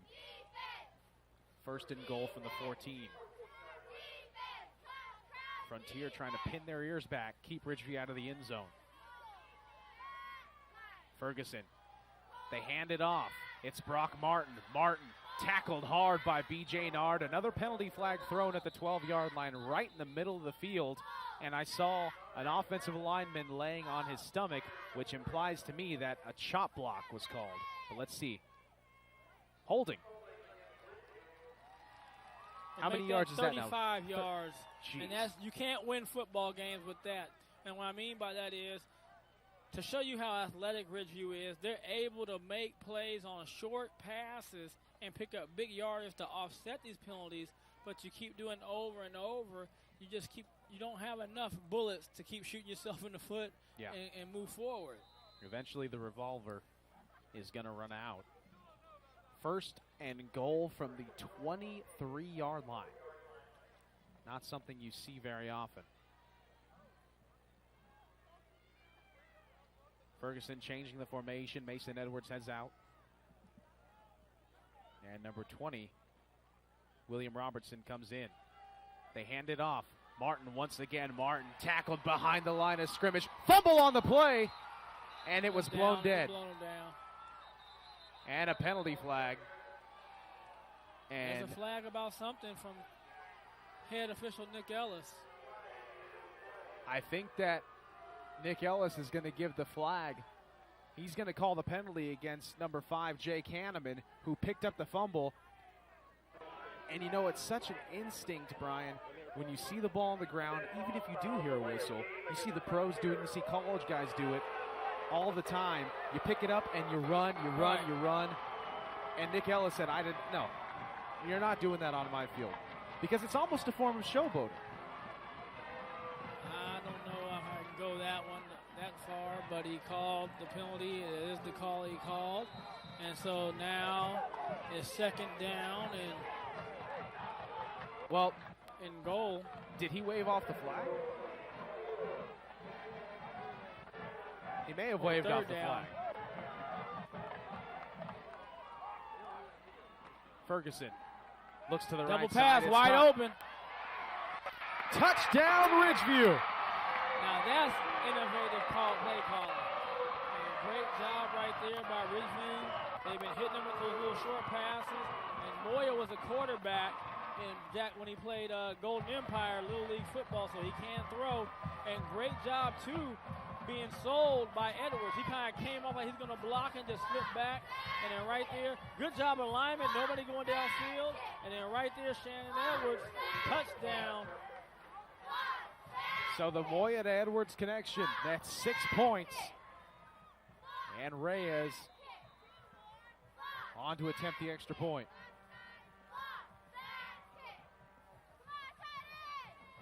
It's up, and it is good. Ridgeview takes a 14-7 lead.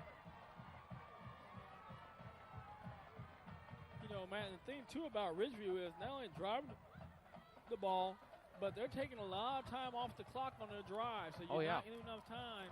And right there you see the crew talking to each other. You know, you got to start thinking things are going to get a little chippy, so they want to be on top of it and make sure everything's okay. In a quarter that lasts only 12 minutes here in high school football, that drive lasted 5 minutes and 5 seconds. That is a lot of time to be taken off the clock. And, of course, all the penalties on that drive didn't necessarily help matters. I mean, yeah, they went about as far back in penalties as they were going forward in that last few minutes. Nonetheless, it ends in a touchdown for Shannon Edwards from the arms of Tyler Ferguson and Kamari Moya. Reyes will tee the ball about the 40-yard line. 6:55 remaining, third quarter here on the Bright House Network's high school football game of the week. We are here at Ridgeview High School. I'm Matt Alvarez alongside Brian Adams. Vance Palm all the way in Missouri tonight. Enjoying the family of his company, his sister, enjoying a doctoral, she got her a high doctoral praise. And you're a special teams guy. Who are we kicking the ball to? You're going to kick it to the right side. You're going to keep it out of the hands of B.J. Nard, and that's what Reyes does. This is Hosey. And Hosey stuffed. Great kick coverage by Ridgeview. And they're going to pin Frontier at the 24-yard line. Let's see how Eddie Torres and company responds as they find themselves down for the first time in this game. 14-7 with 6:48 remaining in the third quarter. Well, you know, right now, great coverage right there. You see, going to come in, and that's how you wrap up. Now you want plus teams. You want to get 3 and 4 and 5 guys going after that ball. And great job right there by the Ridgeview special teams. You know, and man, I think one thing that if you're Frontier, your strength has been your passing game. You got to figure out how to get some of your guys going. The running game has pretty much been stopped most of the time, as you see right there tonight. So they haven't had much room to run, and you see right there's Hosey's hitting the backfield and maybe snuck up for a yard. So you got to figure out something to get going in your passing game. You have B.J. Nard, you know, messed up the last time against a junior in Tevin Campbell, who has not had much experience in big games. You know, you would think you might want to put some pressure on him. They've tried a couple times. One pass was dropped. He covered good the other 2 times.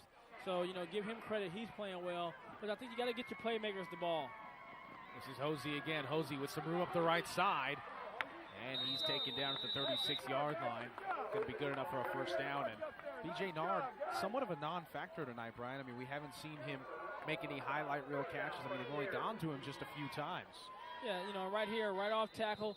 Great job this time. Look at the Frontier guys, 3, 4, 5 yards downfield blocking. That's how you have to be if you want to get this running game going. Unfortunately for them, Ridgeview's done a great job of really stifling the run. Another twitch on the offensive line goes uncalled. Hosey once again. 4-yard pickup. Simple yards, pounding it down the throat of this Ridgeview defense as the fog or smoke begins to linger right above Ridgeview High School from the barbecues. And you gotta like the adjustment by Frontier on their running game. They tried to go up the middle, didn't work. Now they're kind of going a little bit off tackle, spreading it up so the running back can read, and it's getting them away from those linemen who are getting that penetration. Torres has 2 receivers out to the right, 5:18 left to go in the third.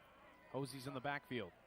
Torres looks, throws, finds B.J. Nard, the aforementioned Nard, and he picks up the first down, goes out of bounds.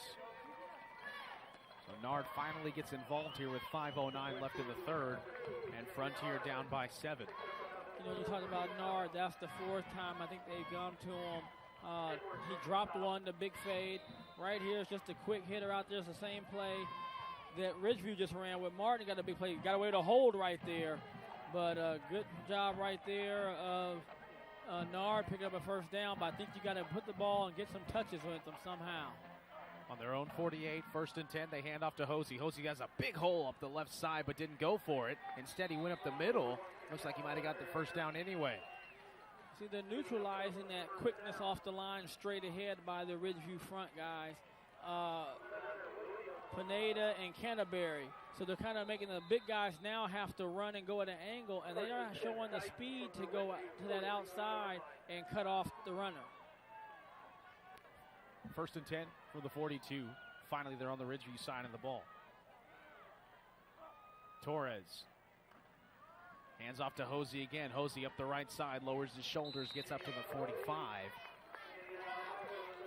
Or the 35, rather, so a gain of 7 on that play.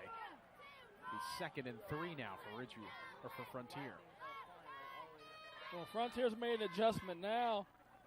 Can Ridgeview's defense make an adjustment? They're now going from the point of attack being right in the middle of the field in between the tackles. They're coming off the tackles on the outside, and they're making those big guys have to run. 2nd and 3. Torres hands off to Hosey once again.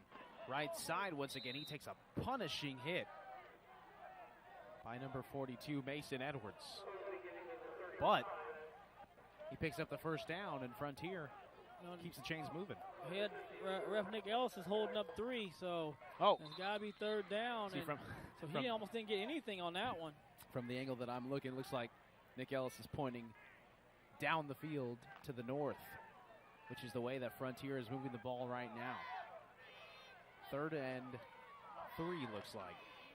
And they hand the ball off to the touchdown scorer of the night for Frontier, and I don't think he got it. No, I don't even know if he got a yard, but that's talking about the strength of this Ridgeview defense are the two big fellas coming straight ahead and getting that penetration.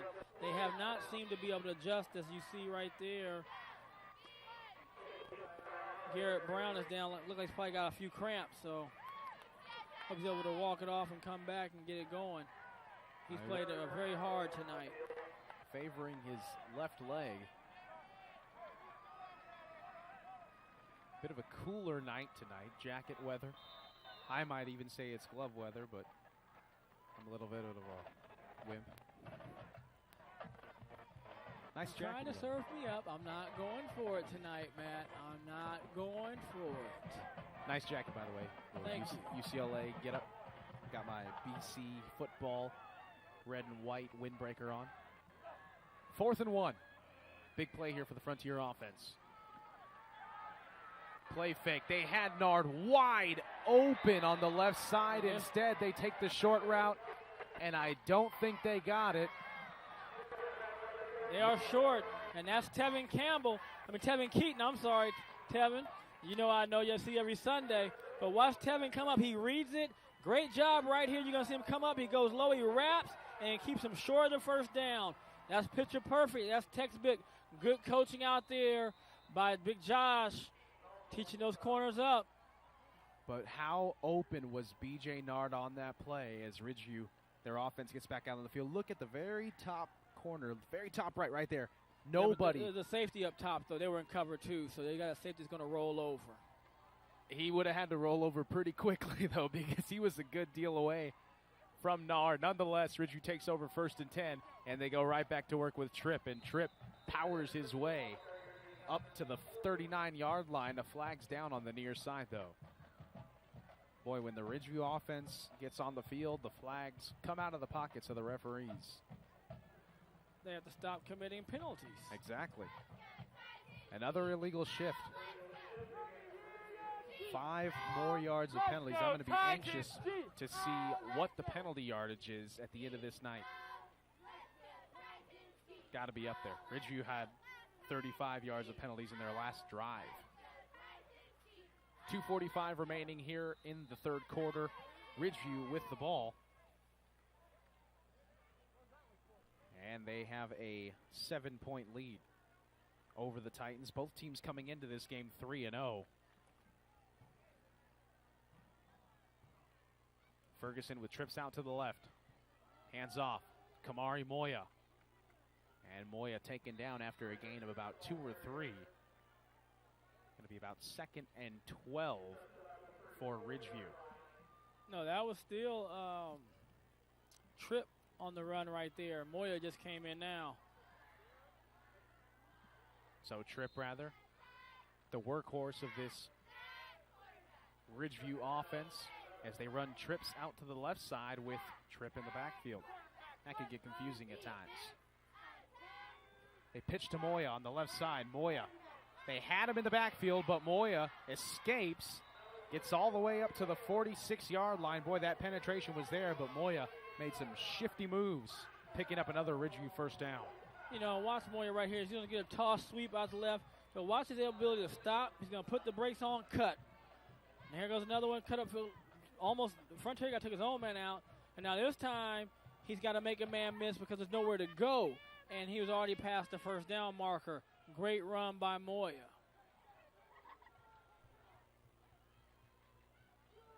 First and 10 for the Wolfpack. Ferguson looks, throws, fires it deep. It's over his man's head, and it's picked off by B.J. Nard. Nard at the 20-yard line falls down. A good saving tackle there by number 16, Kiana Ramos. And Nard slow to get up. Let's go, ladies and gentlemen. Don't sit back down. Get on your feet and cheer with us. The third interception of the night. Well, right here, watch. The pass is going to be, see that comes in, that's going to force the pass. And then right there, he's not really open. He's throwing into multiple coverage. You know, and Ferguson's not having a good night tonight in the air. And I know he'll rebound, and it's like any quarterback, he'll bounce back. But, you know, right there, see Nard go down. We really don't see anything. Oh. You know, unless he's just cramping up. Puts weight on his right foot. See if we see. He's still on the sidelines over here down below us, Brian. So that's going to be a hit to the Frontier offense trying to get more points on the board. It looks like just cramping. And I'll tell you one thing. It's like Ridgeview just knows they have a good defense. And as soon as I say that, you see Kyle Nixon and a hit out of bounds. There. Oh, you got it. You got to know where you're at on the field. Wow. More penalty yardage against the Wolfpack.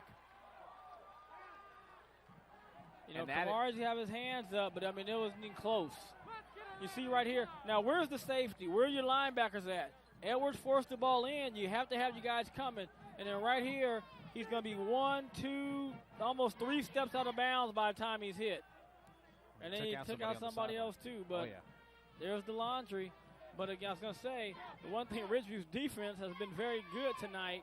And let's see if they can keep it going, because they've been stellar in keeping the ball out of the end zone, except for that one series. So Ridgeview will march up to the 22-yard line, or to the 30-yard line. That's where they'll start first and 10. Torres has Hosey in the backfield. 2 wide receivers out to the left. Now we get to see the Ridgeview defense pin their ears back like they've done so many times tonight, only limiting the Frontier offense to 7 points. Torres hands off to Hosey. Hosey gap filled nicely. That's by Brock Martin right there. But see the difference this time, you see the safety, he comes into play. That last pass that they completed, there was no safety, no linebacker. Your corner came up, he forced the receiver inside, but where was the safety coming inside out? There was nobody there. 2nd and 8, 2-yard gain by Hosey. Twins out to the right side now, and they go back to B.J. Nard. Nard, nothing there, as guess who's on the play once again? It was Brock Martin. You know, great job by Brock Martin, just fighting through the block to get to the tackle. You know, when you're going to throw those quick hitters like this, and I know everybody likes to throw them, you have to do it. Your receivers have to be good blockers, because essentially you're trying to say it's a running play, so you have to get those guys out there. And with 3, 2, and 1 left on the clock, that is going to be the end of the third quarter. We'll be back with a very exciting fourth quarter here on the Bright House Network's High School Football Game of the Week.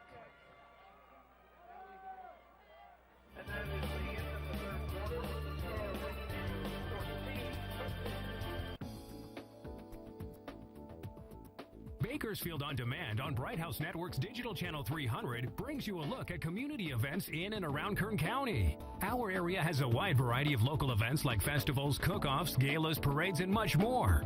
Bright House Networks invite you to tune to Bakersfield On Demand and see a sampling of Kern County events from the comfort of your own home. Make Bright House Networks Digital Channel 300 your portal to local programming. There's a fresh new look at brighthouse.com. It's a bolder, swifter, more convenient online experience designed especially to make your life easier, offering quick access to your online account, effortless navigation, simplified searches, streamlined shopping, and much more. The new Bright House website, it's more than just a look. It's an easier way to get more from your entertainment at brighthouse.com. Visit us today.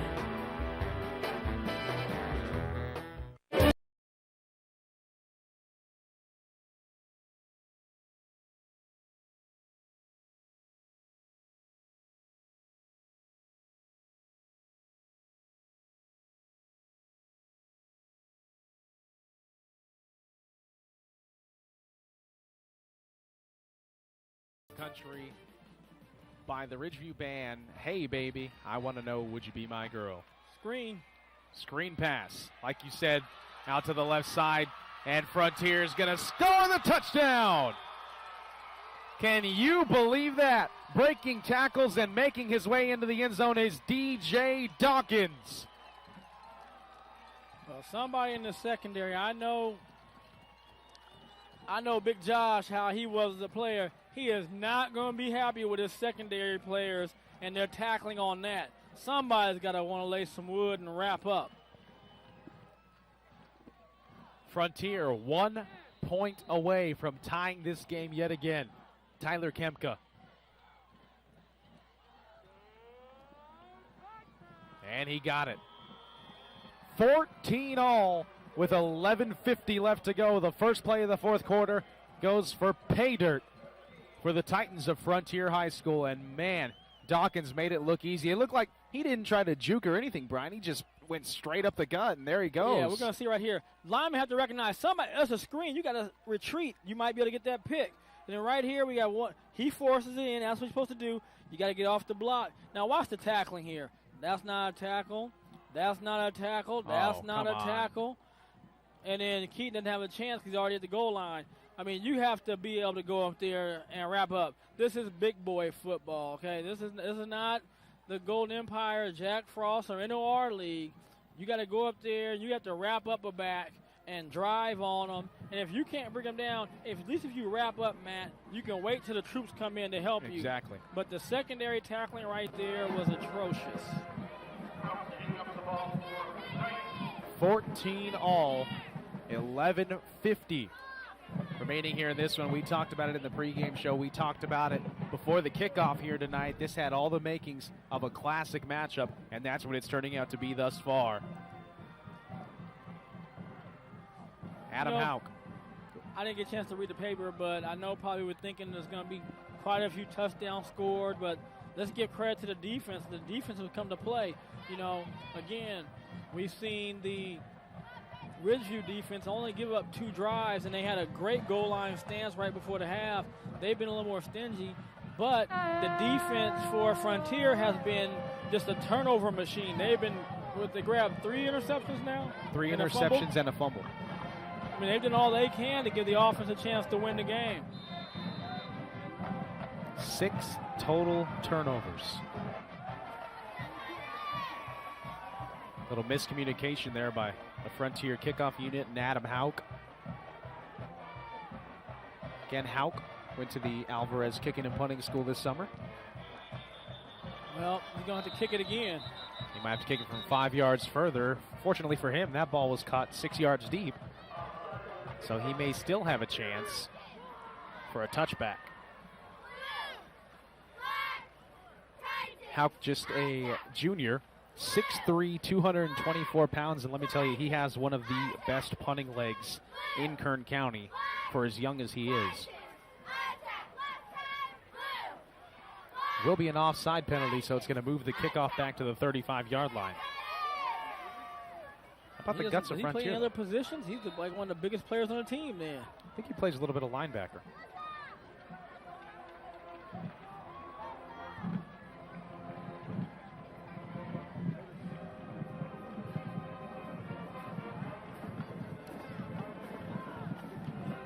about the guts of Frontier's kickoff unit here, kicking it right to Kamari Moya.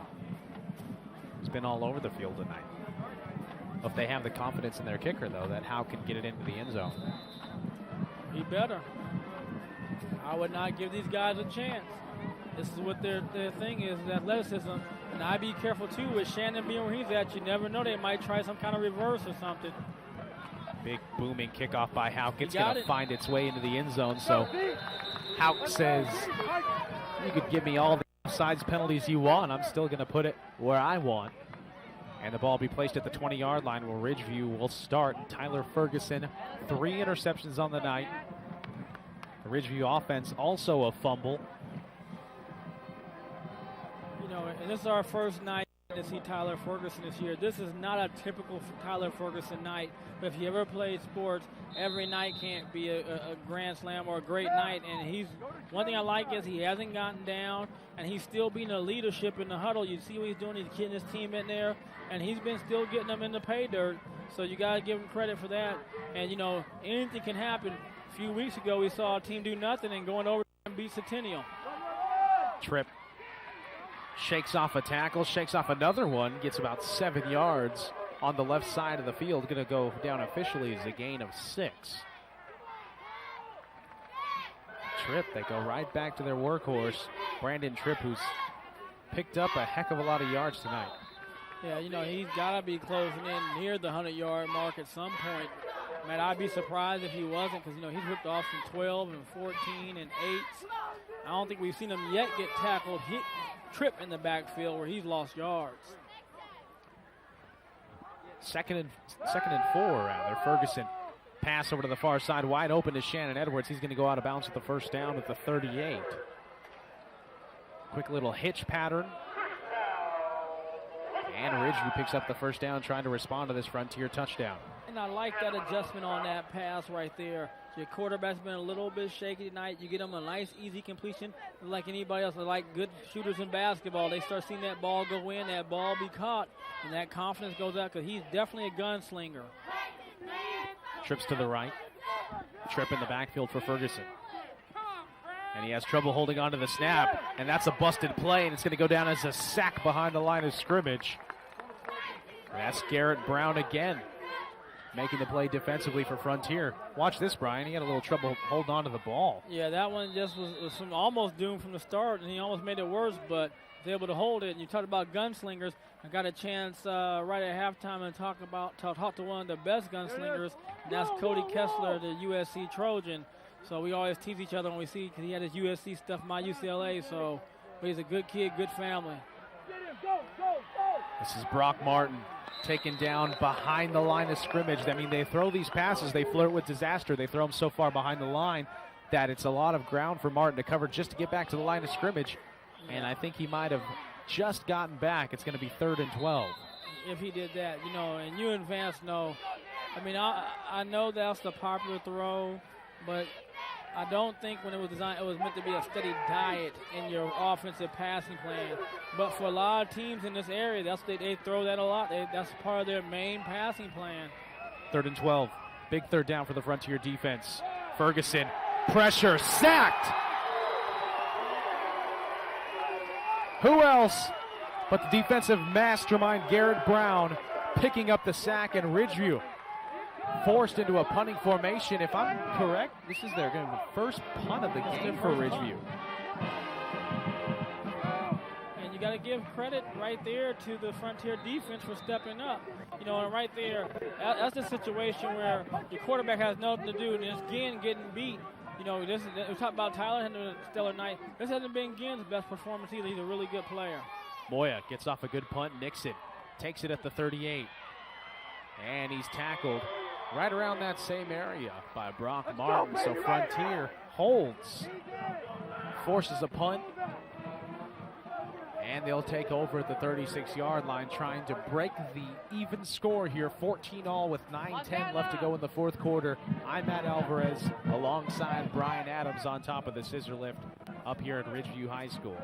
You know, my question, Matt, is how long can your defense keep playing at this higher level and stopping the Frontier offense? I think Frontier feels they got some things going. They were able to figure some things out. And I wouldn't be surprised if we see another screen pass somewhere in this series to go against that pressure from the front guys of Ridgeview. 1st and 10, Torres comes back out. Got a late addition to the Frontier offense. It's Justin Cash. And it's going to be a timeout. Coach Cornford going to rethink things here on the Frontier sideline. Brian, who does UCLA have? Washington State, so they might get a win. Oh, yeah. But you love those Wazoo weekends. Well, I tell you, you guys gave me some faulty. I can't even sit down. The armrest breaks. I lean back just to zip my pocket, and then the back of the chair pops off. It's a long fall down, I heard screws. Hope I paid my insurance up for my kids. I heard screws and bolts falling on the scissor lift on the ground up here. Brian, that is the color analyst chair, the color commentator's chair. So for once, I'm happy to be the play-by-play because I'm gonna tell you, only because he has all those years of seniority on you, I'd have switched that chair up in a minute. I told Vance, you'd have been stuck with this one, old boy. Never a dull moment up here, 35 feet in the air.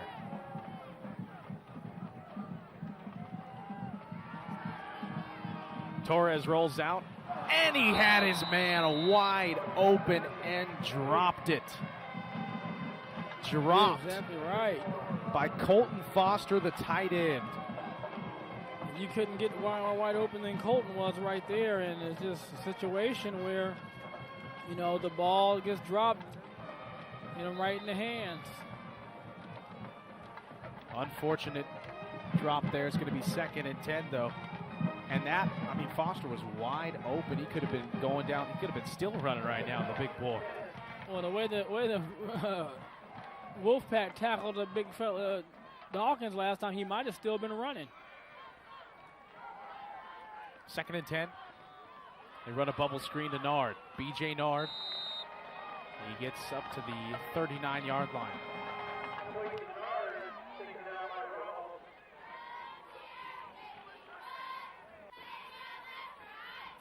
So pickup of 2 yards with 8:45 left to go. You have all these stats. I like to just see how many yards that little bubble screen averages when you're playing against teams that are equal to you, not when you're playing with teams that you can overpower an athlete. Boy, cold chill just dropped in right on us as Eddie Torres. He's wide open again. And who was he aiming for? It doesn't matter because the pass was dropped anyway. And I think there's a flag down on the play. I saw a flag in the backfield. Yep, there it is. Oh, man, it just got real chilly up here.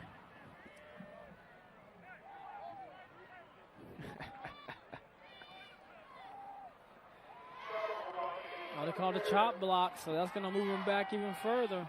The wind has been pretty calm tonight, Brian. Obviously we've seen games where the wind has affected the flight of the ball, both off the foot of a kicker or off the arm of a quarterback, and it's going to be a decline penalty, so it's still going to be 3rd and 8, but now the wind's starting to pick up a bit, coming from the southeast, blowing northwest. 4th down, Ridgeview holds. They're going to force a punt here by Adam Howe. So I wouldn't go back that far. I wouldn't drop back that far the way he punted last time. It looks like he's trying to go more short and high to get the coverage down. I would cheat up just a little bit. And you're talking about Shannon Edwards. Out high punt. And that's going to take a bounce. And it takes a bounce to the 22-yard line. Ridgeview's defense does well in holding the Frontier offense after Frontier forced Ridgeview to their first punt of the evening. But now Ridgeview has the ball again. Tyler Ferguson goes back to work at the 22-yard line. Well, one thing Coach Snead has found out is he has a defense. Oh, yeah. They can play defense.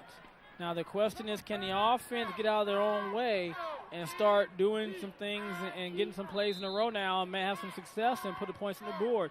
Because Coach Manning, they've had the opportunity, yardage-wise, they've gained a bunch of yards, but they just haven't been able to score. Well, the average margin of victory for Ridgeview this season is somewhere around the 45-point mark. So far, they've been limited to 14. Screen pass. and sniffed out perfectly by Matt Bushnell as the pass was intended for Brandon Tripp out of the backfield, and he bobbled it a bit. Bushnell made sure he didn't make the catch. Well, that was a great job of reading the screen. It looked like he kind of just was spying the running back. And that time when the running back came out of the backfield and went out, he was right there and able to make a play. Andy. Right now. If you'd have caught him, Matt, it would have been a short gain. So great job by Bushnell there. 8:07 left to go, fourth quarter. Trips out to the left for Ferguson. One man here at the bottom, that's Moya. Tripp in the backfield. Ferguson drops back, looks to the left. Now he runs, now he throws. He finds Moya. Moya cuts back to the inside, and Moya picks up the first down, still on his feet, and dragged out of bounds at the 40-yard line by a good tackle from B.J. Nard. And good job, too, of Ferguson of escaping, having his composure right here. He knows the pressure. He steps up. Now look at his head downfield, throws the ball out. Good catch. Now this is where you can take a chance. It's only a second down, make somebody miss, but look how he's learned. Now he's going to get upfield. He didn't try to do any more jukes. Picked up as much yards as he can. Great job right there by Moya. Oh, great camera angle, too, by Tony down there. 7:58 on the clock, 14 all. Ridgeview trying to drive against the stymied Frontier defense. They hand the ball off to Moya. Moya has nowhere to go. He is met in the backfield by 4 Titans. Talk about defensive penetration.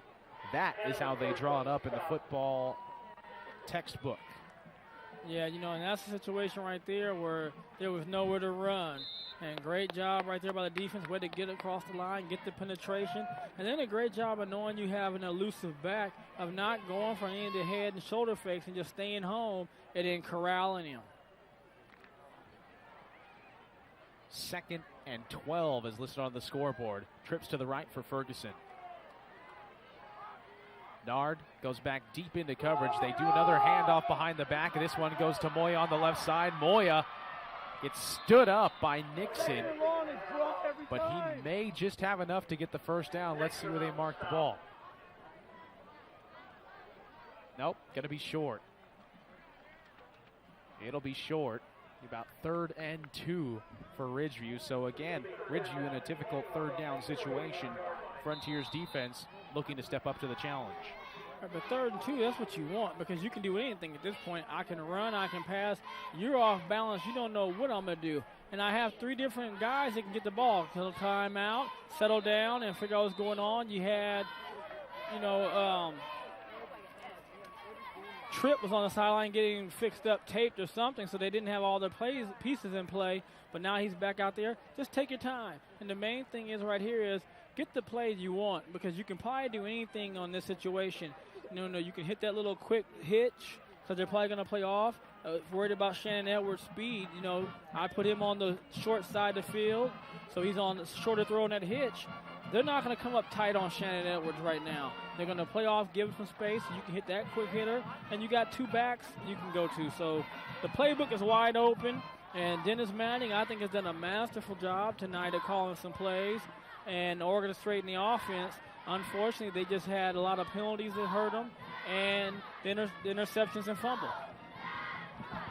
Conversely, on the other side of the ball, Rich Cornford has had his defense step up to the task. I mean, at the beginning of the game, you would have thought that Ridgeview might have run away with this one because of the way that they were moving the ball down the field on this Frontier defense, but Frontier has been equal to the task.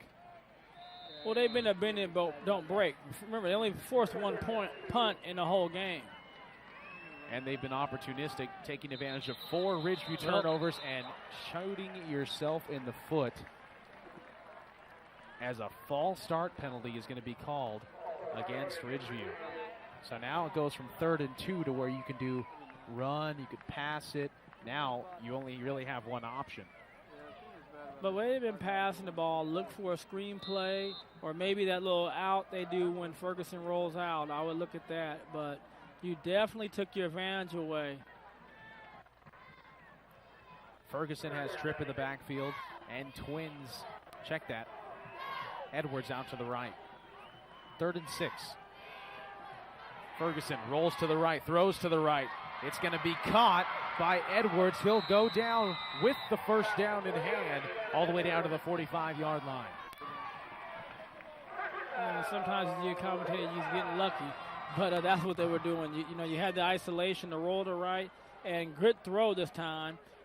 Wasn't late. It was right on time. Shannon did a great job of securing the catch first. You're going to see right here, he had to pull up because of the defender in his face. Good throw. It's a long throw. Oh, yeah. Now, good job of securing the ball. And here you go right here. I got the first down, and there's no need to keep going further. And let's keep the chains moving and see if we can't get our running game pounding them down again. 1st and 10 from the 45. Tripp, the ball carrier, cuts to the right, and he's going to get swallowed up. Gain of maybe 2 on the play. Oh, no, check that. A gain of 7. Looking at the wrong yard line. Tripp, another big run on first down. As the clock continues to tick down near the 5-minute, 40-second mark. I mean, they've only stopped him on first down like maybe 4 times the whole game. And you know he's getting the ball, so somehow this front has to get a little bit better if they want to try to keep this game tied and give their defense a chance to win. There you go. Oh, they pitch it. They faked the handoff to Tripp, and they pitched it to Brock Martin, who's swallowed on the right side. I'll tell you, Shannon's mad at himself because he knows he blew that one.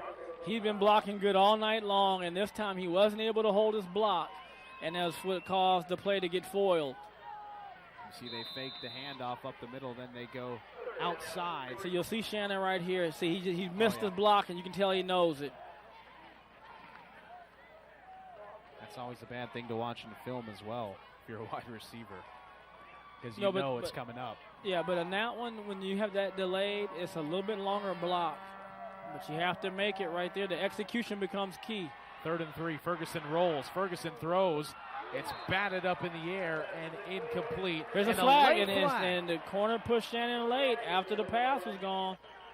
And the ball's on the ground. And I know the fans are going to boo, but you got to give this crew credit. They've been consistent with that call. Nick Ellis just called pass interference. Did he mean maybe a personal foul for a late hit, or was it actually a pass interference call? I think it's calling a personal foul. The flag was thrown afterwards. And Rich Cornford certainly wants an explanation over here on the near sideline.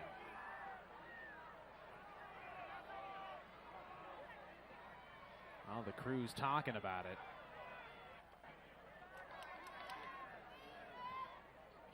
I thought they were calling the push after the play, because that's what they've been calling all night long.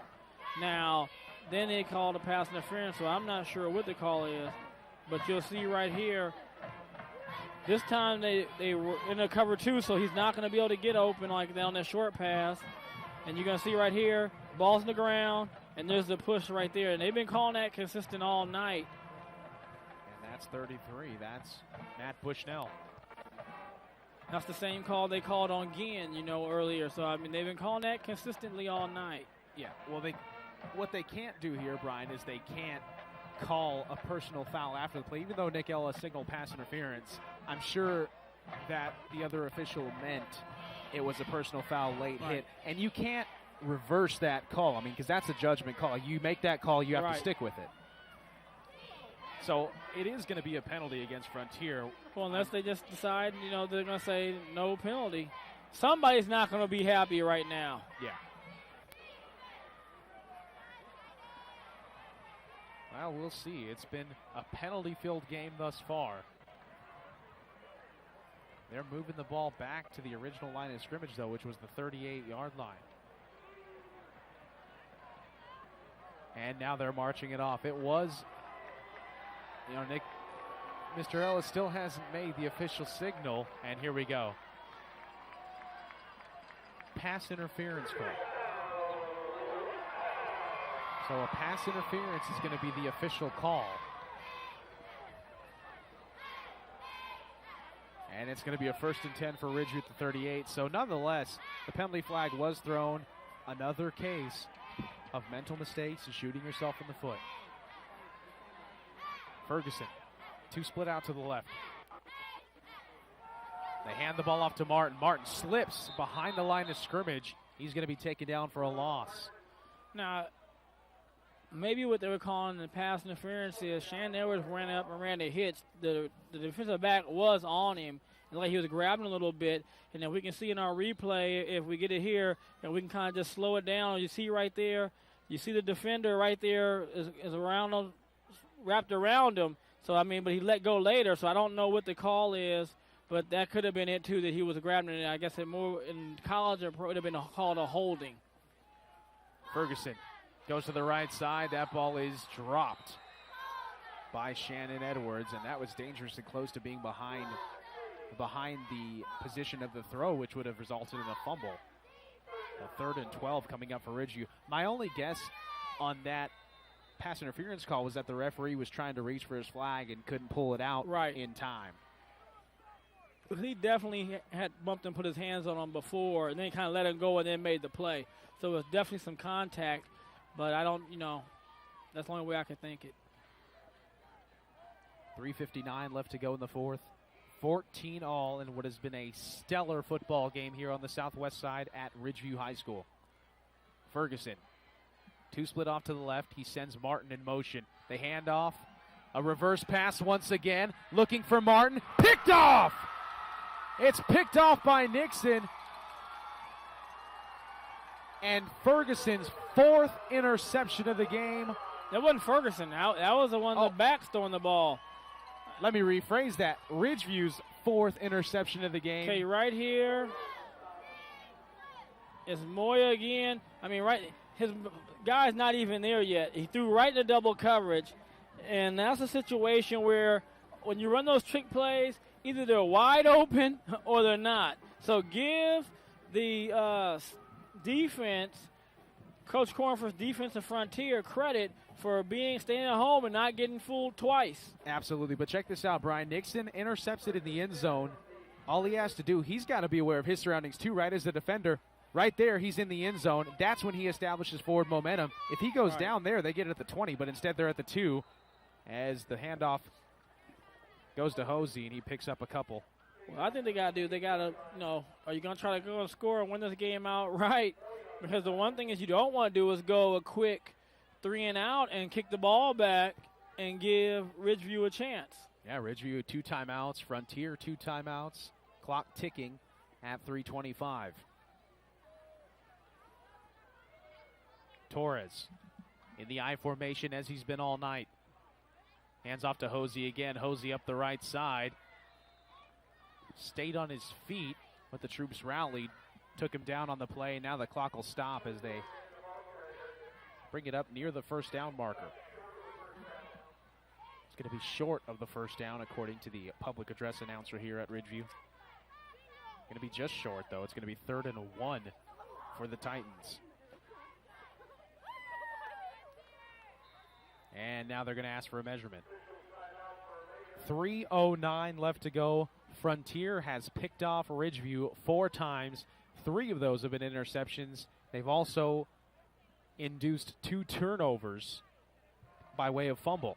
So 5 total turnovers on the night for Ridgeview. And, Ridgeview hasn't been 4 total picks, turnovers. 1 fumble. 4 picks, 1 fumble. 5 total turnovers on the night for Ridgeview. And it is going to be a first down. Check that out. And like you said, Brian, it would have been bad for Frontier to have to try to go for a 3rd and 1, not get it, and then punt the ball. Against the wind here, it's blown a little bit. Kind of died down from earlier. Nonetheless, 1st and 10 from the 13-yard line. They've got 87 yards to go to hit pay dirt. And they have 3 minutes and 6 seconds to do it, but 2 timeouts. And a darn good quarterback in Eddie Torres. I formation. Torres looks to pass, throws. It's caught by Nard. B.J. Nard still on his feet. Nard. Oh, he wanted to get up, but his elbow had hit the ground, so that constitutes being down on the play. Clock still running.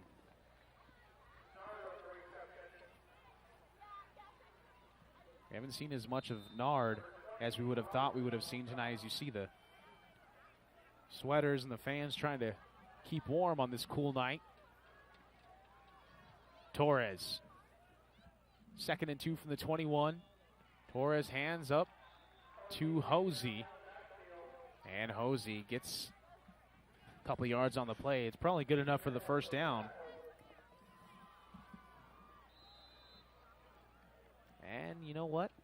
Correct myself, it's not. It's going to be 3rd and 2 for Frontier.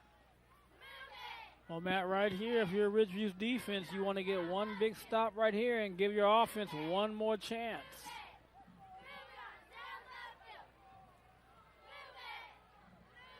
Big play for both sides, right at the 20-yard line. And a timeout.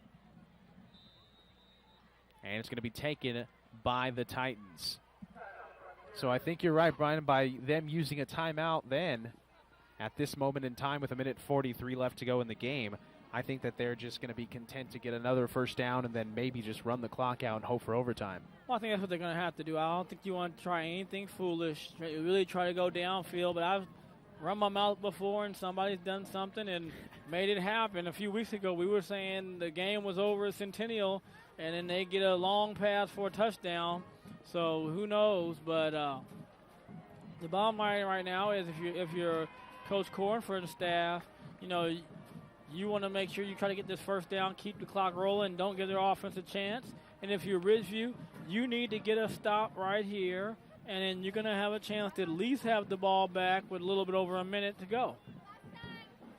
Other games tonight in the area, North is at West, Taft at East, Stockdale is at Buchanan, Rosamond at Tehachapi, Foothill at Golden Valley, and Tulare Union at Delano.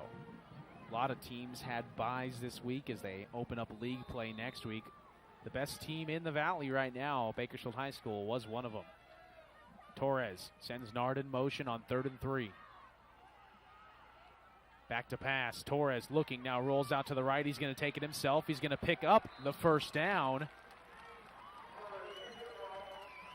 And the clock will keep moving once the chains are set back into their place. That was a smart decision right there by Torres. He didn't force anything, which could have led to an interception or anything could have happened. He's just going to pick the ball down and go for a first down. Right here, he's rolling. He wants to throw it. Nobody's open. Doesn't force it. Now he's just going to cut up field, get down here, and picks up a first down. And, you know, now they can do anything. Pass falls incomplete. That was intended for Justin Cash on the left side. You know, and good close right there by Tevin Keaton. You know, Tevin Keaton's done a good job tonight of being right there and closing when guys are caught in the ball in front of him. 1:20 on the clock, 14 all. Frontier trying to drive at least for a shot at a game-winning field goal attempt, or maybe they're going to go for the end zone. Torres back to pass. He looks to the left side, picked off, intercepted. It's Kamari Moya. And just like you said, Brian, they throw the ball, it's picked off, and Ridgeview with a perfect shot to put the nail in the coffin here with 1:13 left. Man, you just got to understand what your situation is. You know, what I don't understand is either if that's what they're going to do after they got that first down, they might have been a little more aggressive. But great job right there by Moya. You know, Moya's had one of those games where he's done something great, done something bad, done something great, done something bad, and right there something great. Way to read the quarterback's eyes, and he gets a big interception, and he's put Ridgeview right now with 2 timeouts, 1:13, in the perfect position. As Brian said, 2 timeouts left as they bring somebody in off the bench. Ferguson trips to the right. From the 27-yard line, they hand the ball off to Tripp, and Tripp. You got to be calling timeout right here. Unless he already has a play. Now, if he's going to go up and run a play, that's fine, too. Well, unless they have a lot of faith in their kicker, because from that point, that would be a 44-yarder. You know, this is where I like to see them maybe hold the corner down and go one-on-one against that safety and try to run a corner route with Shannon for a touchdown right there.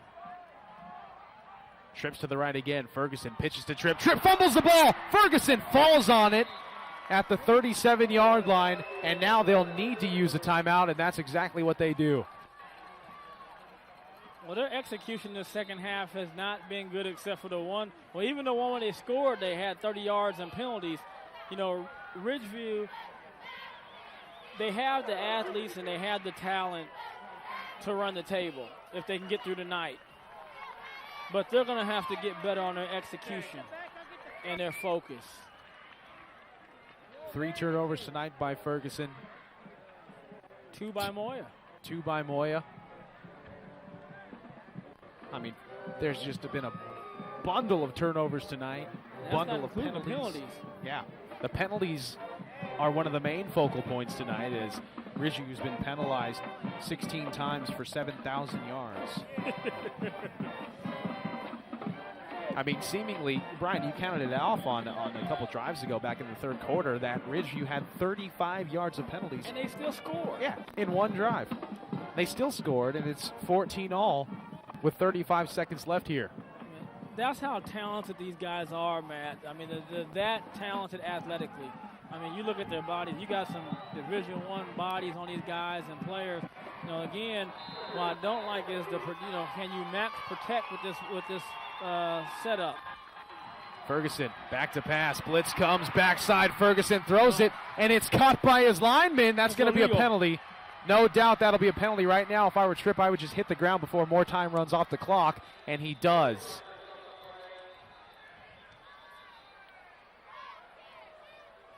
That is what is called an ineligible receiver, if there ever was one. If you're Ferguson, you just got to eat it right here, right, Brian? What do you have to lose, really? I mean, he had his well, back there. You've got 15 yards to lose from that point. Yeah, but you 22 seconds. It's already third down. If you take a sack there, it's fourth down. It's the same difference. We are 22 seconds from doing the second overtime game of the season here on Bright House Networks. And in all of your years of doing Bright House Networks football, Brian, have you ever done much less 1 but 2 overtime games in a single season? Well, I have to defer to Bernie and Zach. Have we had – I don't remember. I know we probably have had 1, but I know not 2 in one season. Zachary Flores, as Vance likes to call him, the Godfather, is our director tonight.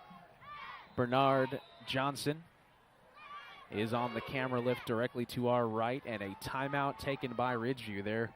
You know, what do they have to lose at this point? It's 4th and 32, and there's 22 seconds left on the clock. So what are your options here, Brian? You're at the 50-yard line. You could punt it, risk it getting blocked, you risk have it getting to punt the ball. Yeah, risk it getting returned for a touchdown. But I mean, you don't have an option. There it is. You got. I'm going to take my chance with my athletes. They're not going to run 90 yards back on me. Now, can you stop them from blocking the punt?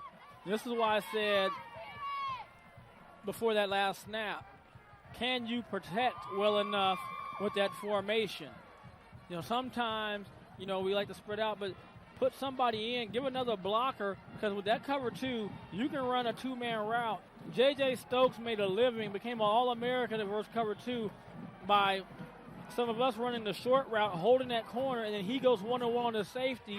Depending on where that one is, he can go post or he can go corner. How is J.J. these days? He's doing good. He's doing Fox Sports on the away games. Oh, and a shank. Moya shanked it off to the left side, only about a 12, or let's see where the ref marks it off. The ball was spotted at the 50. A 15-yard punt. That's going to be fielded at the 35. That's where Frontier will take over with 14 seconds left. And I think for all intents and purposes, Rich Cornford's going to be happy to just sit on this one and let overtime take its course. Well, I don't know. I mean, where you're at, how good of a field goal kicker does Frontier have? Do you know anything about their field goal kicking game? As a matter of fact, I do not. That is Tyler Kempka. I know Hauk worked with us in the summer on field goals. However, he is the main punt and kickoff guy for Frontier. I know Hauk's got a heck of a leg, though. Well, if you get the ball down far enough, you have a timeout. I mean, you could conceivably throw the ball down inside the 30, get a catch, and then call timeout and just take one chance at kicking the ball. Trips to the left, Eddie Torres. Under center, 14 seconds left. Torres. Rush comes. Torres fires it. It's almost picked off by Moya. Intended for Nixon on the near side, and with 6 seconds left, and Rich Cornford almost getting another interception, almost witnessing another interception by this Ridgeview defense. You've got to think that maybe now he'll just take a knee. Well, I mean, there's nothing really. Let's say Moya picks the ball off right here. It's 6 seconds. What in the Ridgeview passing game tonight even gives you any confidence that they're going to throw a ball 50 yards and score? So you have to throw an out route at this point is what you're saying. No, I'm saying if he'd have got the interception, Ridgeview has it on the 50-yard line, let's just say. They haven't been able to protect well enough to even get the pass off downfield with 6 seconds left. The game would run out anyway. This will be the last play of regulation, and we will go to overtime for the second time here on Bright House Network's high school football game of the week this season.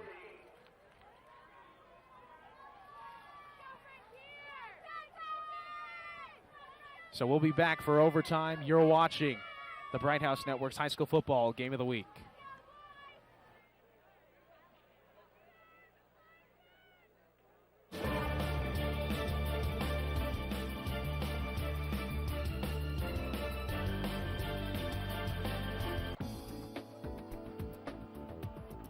Bakersfield On Demand on Bright House Network's Digital Channel 300 brings you a look at community events in and around Kern County. Our area has a wide variety of local events like festivals, cook-offs, galas, parades, and much more. Bright House Networks invite you to tune to Bakersfield On Demand and see a sampling of Kern County events from the comfort of your own home. Make Bright House Network's Digital Channel 300 your portal to local programming. There's a fresh new look at brighthouse.com. It's a bolder, swifter, more convenient online experience designed especially to make your life easier, offering quick access to your online account, effortless navigation, simplified searches, streamlined shopping, and much more. The new Bright House website, it's more than just a look. It's an easier way to get more from your entertainment at brighthouse.com. Visit us today.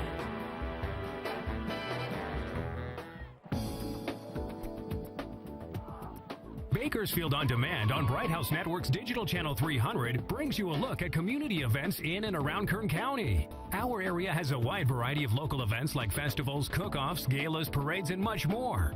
Bright House Networks invite you to tune to Bakersfield On Demand and see a sampling of Kern County events from the comfort of your own home. Make Bright House Network's Digital Channel 300 your portal to local programming.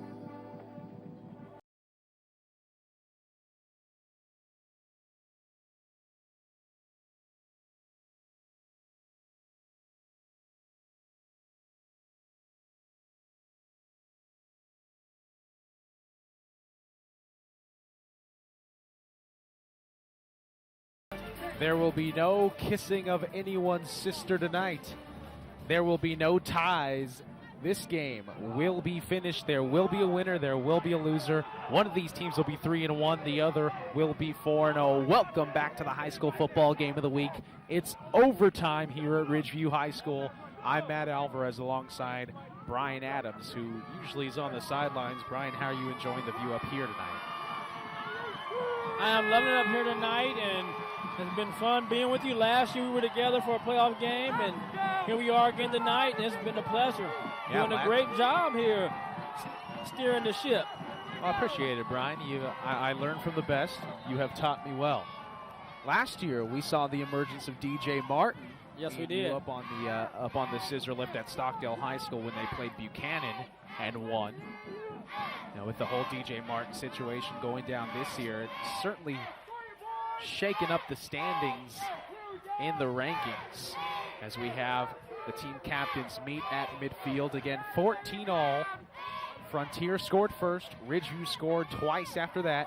And Frontier scored the final touchdown of regulation. There will be no time put up on the clock for overtime. As you see Tyler Ferguson, this was the first interception that should have been an interception return for a touchdown. However, there was an inadvertent whistle as DJ Dawkins goes all the way into the end zone, Brian. You know, Frontier's probably saying, hey, we get that call, we win the game. Oh, and yeah. Ridgeview saying, if we just score on any of these times we're down here, we win the game. Here's another interception right here. That's where Moya fell down. Ferguson threw it, and that was the second interception. Again, where there have been no signs of Frontier stopping them. And then Frontier comes back, and they're going to throw an interception. This is that one that post was open, thrown too late. The one-hand interception by Moya with the pirouette. And again, what I'm saying about Moya. Moya gives you such great explosive plays, and then he came back tonight. He was hot and cold. Great play. Then he comes back with an interception or a fumble, and that's him right there with the fumble. So, and then this might have been what saved Ridgeview's season from having a chance for undefeated. Right here when Brock Martin is going to run down and then pile drive him in the ground and save the touchdown. And here's your interception. It seals it. Yeah, that was right there. That and was right great after. job by the linebacker seeing that play and intercepting. That's Ramos. And here we go again, going back, get the pressure off the end, the lack of protection, and then Nard gets interception, just like playing receiver right there when it's thrown out. That's always fun for defensive back to get an easy one like that. And then here we go again. Here's Moya. He comes back. Shannon's never open. They didn't fall for it. Interception again. Young people at home, when you're the guy throwing the ball, trick plays are either wide open or not. And then here goes the one right that could have set up a chance for Ridgeview to win. Moya coming back. So this has been Moya's night, either good or bad. It's been Moya's night. Well, if I count that right, that was 35 total interceptions in this game by both teams. And the ball will be placed on the 25-yard line on the near side of the field, the south side, right where we are. It's going to be right below us, the action happening right below us, thank goodness, because it was getting kind of hard to see all the way down on the other side of the field. Ridgeview will be on defense. Check that. Frontier will be on defense. Ridgeview will be on offense. So I'm going to assume that Frontier won the coin toss and elected to go on defense. And Brian, tell us a little bit about why the winning team of the coin toss wants to go on defense first. Well, one thing is if you hold them from scoring or they only score 3 points, you can win the game when you get the position, the next possession. So that's why a lot of teams do it. And right now, let's just face it, Frontier's defense hasn't stopped them gaining yards, but they stopped them from scoring. That's the most important thing. First play from overtime, it's Tripp. Brandon Tripp breaks a tackle, gets all the way up to the 13-yard line, flagged down at the end of the play. And we'll see what the flag was. If it's on Frontier, it's going to be a half the distance to the goal kind of penalty. Oh, they come helmet to helmet, it looks like. Let's see. Nick Ellis talking. And it's going to be a personal foul. Yep, helmet-to-helmet contact. Let's you see see right here is going to coming down. And, that's close. I mean, I didn't see it on that one. But that's what they called, so Frontier is definitely not going to be happy, with some of the things that how they gone. But that's the game. Matt, you've been in a lot of games. I've been in a lot of games. The calls don't always go the way you think they should. But John Wooden, I was reading one of his books, and he said we should wait for this play right here. Good job right there by Frontier. John Wooden said in one of his books that he was complaining about a call. That's why he stopped complaining. He comes down, he tells the official, he said, hey, that was a horrible call. You're not giving me a break. It wasn't a foul on us. He goes, Coach, there's 12 guys on that bench, and 3 coaches think it was a great call. And that's when he realized somebody's going to like the call in competitive sports. Just may not be you. There you go. Words of wisdom from the great UCLA head coach John Wooden. 2nd and goal from the 8. Tripp takes it right up the gut. Tripp goes in for the touchdown. And Ridgeview puts up a 6th spot here in overtime. And Matt, let's give Coach Manning and his staff some credit on this on the offense. They did what got them going down the field early in the game. They went back to just powering the ball in between those tackles with Tripp. And Tripp runs hard, and you got to like the way he runs. And this is an all-important kick right here, though, Matt. This is Reyes attempting the extra point. Snap good, hold good, kick is up, it is good. Ridgeview 21, Frontier 14. So now Frontier knows what they have to do, Brian, and that's the reason why they elected to play defense to start off overtime. Well, I'll tell you on this right here, you're going to the strength. This Ridgeview defense has been a stalwart all night. I mean, you think about it, they gave up 2 drives all night long. Ridgeview has driven the ball up and down. I mean, they just had a problem once they got over the 30. Once they got over the 30, they just struggled, whether it be turnovers, whatever. But look for Ridgeview defense to let loose. I think they have to go back. They're going to run the ball to that little stretch play when they were moving it out and getting away from those 2 big tackles and able to cut and pick up some good yardage. Torres has Hosey in the backfield. Twins out to the left side for the 25-yard line. 1st and 10 for Frontier, their first possession of overtime. Hosey has a big hole. It's hit hard by Brock Martin after a pickup of 4 yards on the play. Martin has done such a great job of filling the holes tonight from the strong safety position.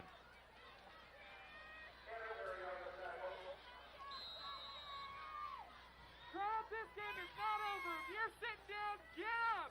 Come on, guys. Come on. 2nd and 7. 23-yard line. Who's the corner?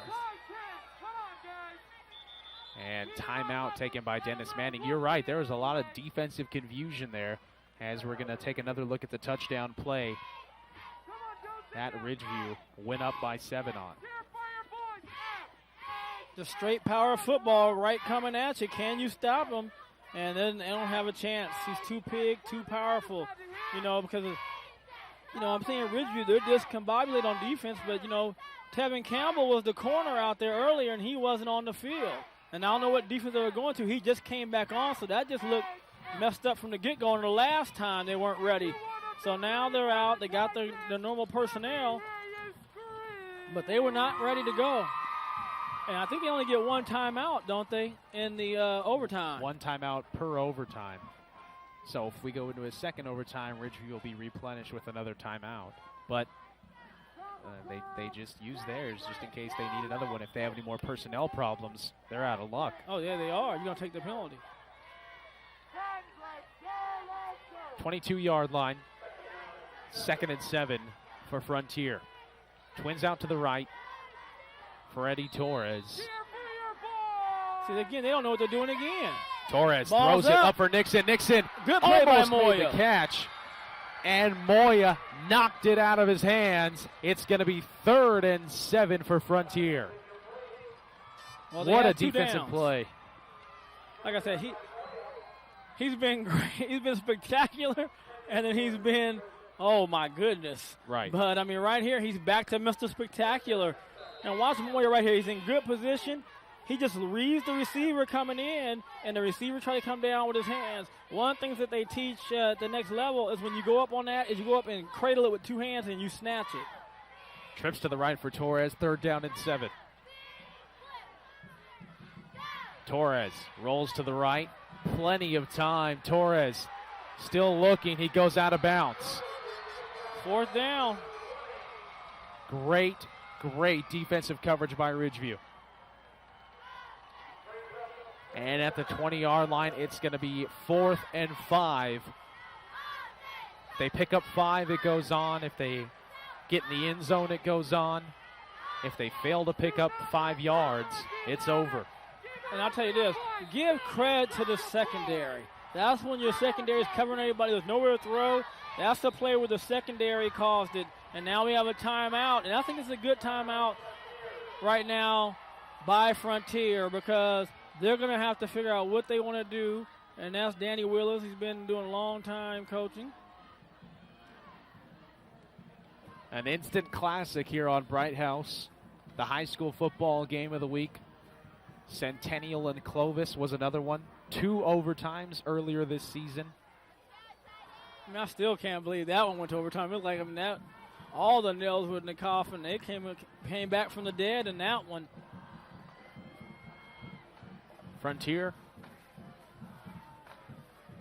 trying to shock the home crowd. And they brought their own crowd. I mean, these Frontier fans came out in full force tonight, filling up these vastly undersized visitors' bleachers here at Ridgeview. Never pay attention to that. You're exactly right. Oh, yeah. 4th and 5 for Frontier. You say touchdown. What do we want? What do we want? Torres What do we want? throws it over the middle. Caught! Down. Caught for a touchdown, DJ Dawkins. I'll tell you, Frontier has had a star tonight. It has been DJ Dawkins. He's having a huge ball game, Matt. And right, he's going to drop back. You get the pressure. He has the one-on-one right over there over the linebacker, and it's a touchdown. Injured player on the field. It's Andrew Pineda, number 75 for Ridgeview. And they can't afford him to be injured because he's had a big game all night long with that pressure from that defensive tackle spot. What a game. What a game here on the southwest side at Ridgeview High School. Frontier 1 point away, an extra point away from taking this to a second overtime. You can block a PAT. Anything can happen. Especially at this level, Brian. I've found that out the hard way. PATs are never automatic. Nope. And who was Syracuse playing last weekend where the guy missed the goodness. Syracuse and Toledo. Yeah. Toledo missed the PAT. They looked in the replay and still did it.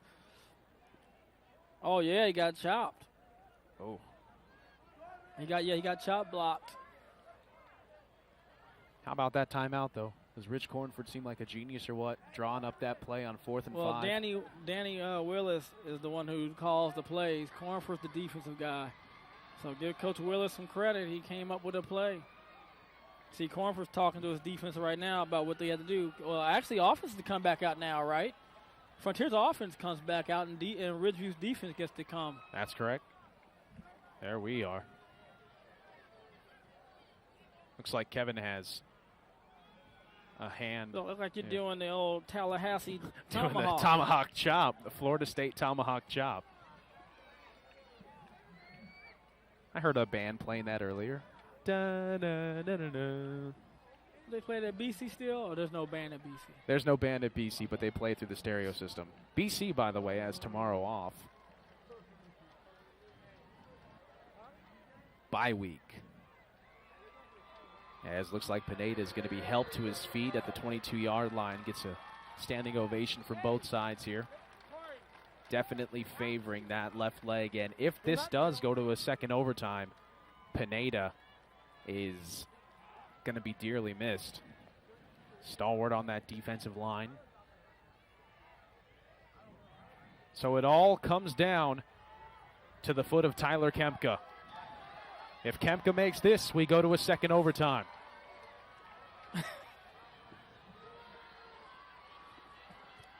Here we go.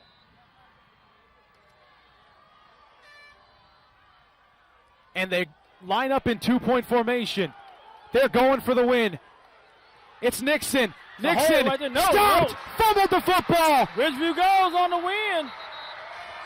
No good. Ridgeview has won. As Frontier pulls out all the stops, goes for the win. Ridgeview 21-0, and we have a flag down on the far side of the field, Brian. There's a flag down.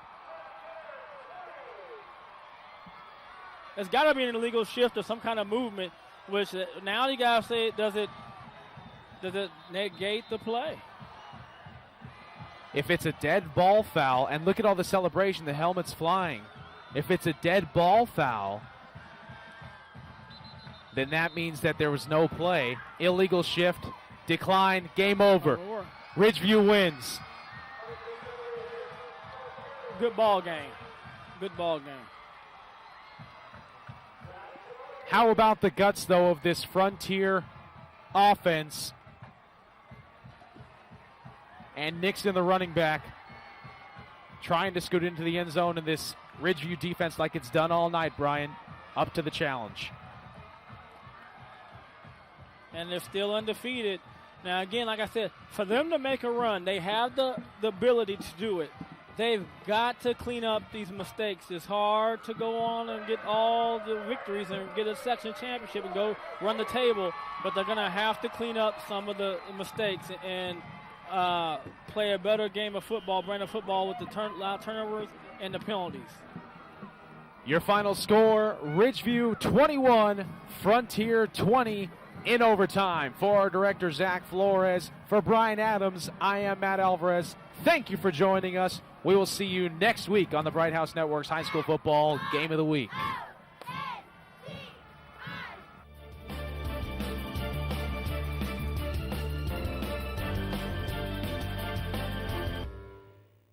There's a fresh new look at brighthouse.com.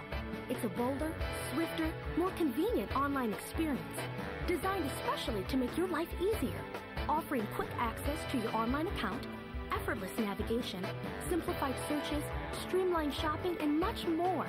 The new Bright House website, it's more than just a look. It's an easier way to get more from your entertainment at brighthouse.com. Visit us today.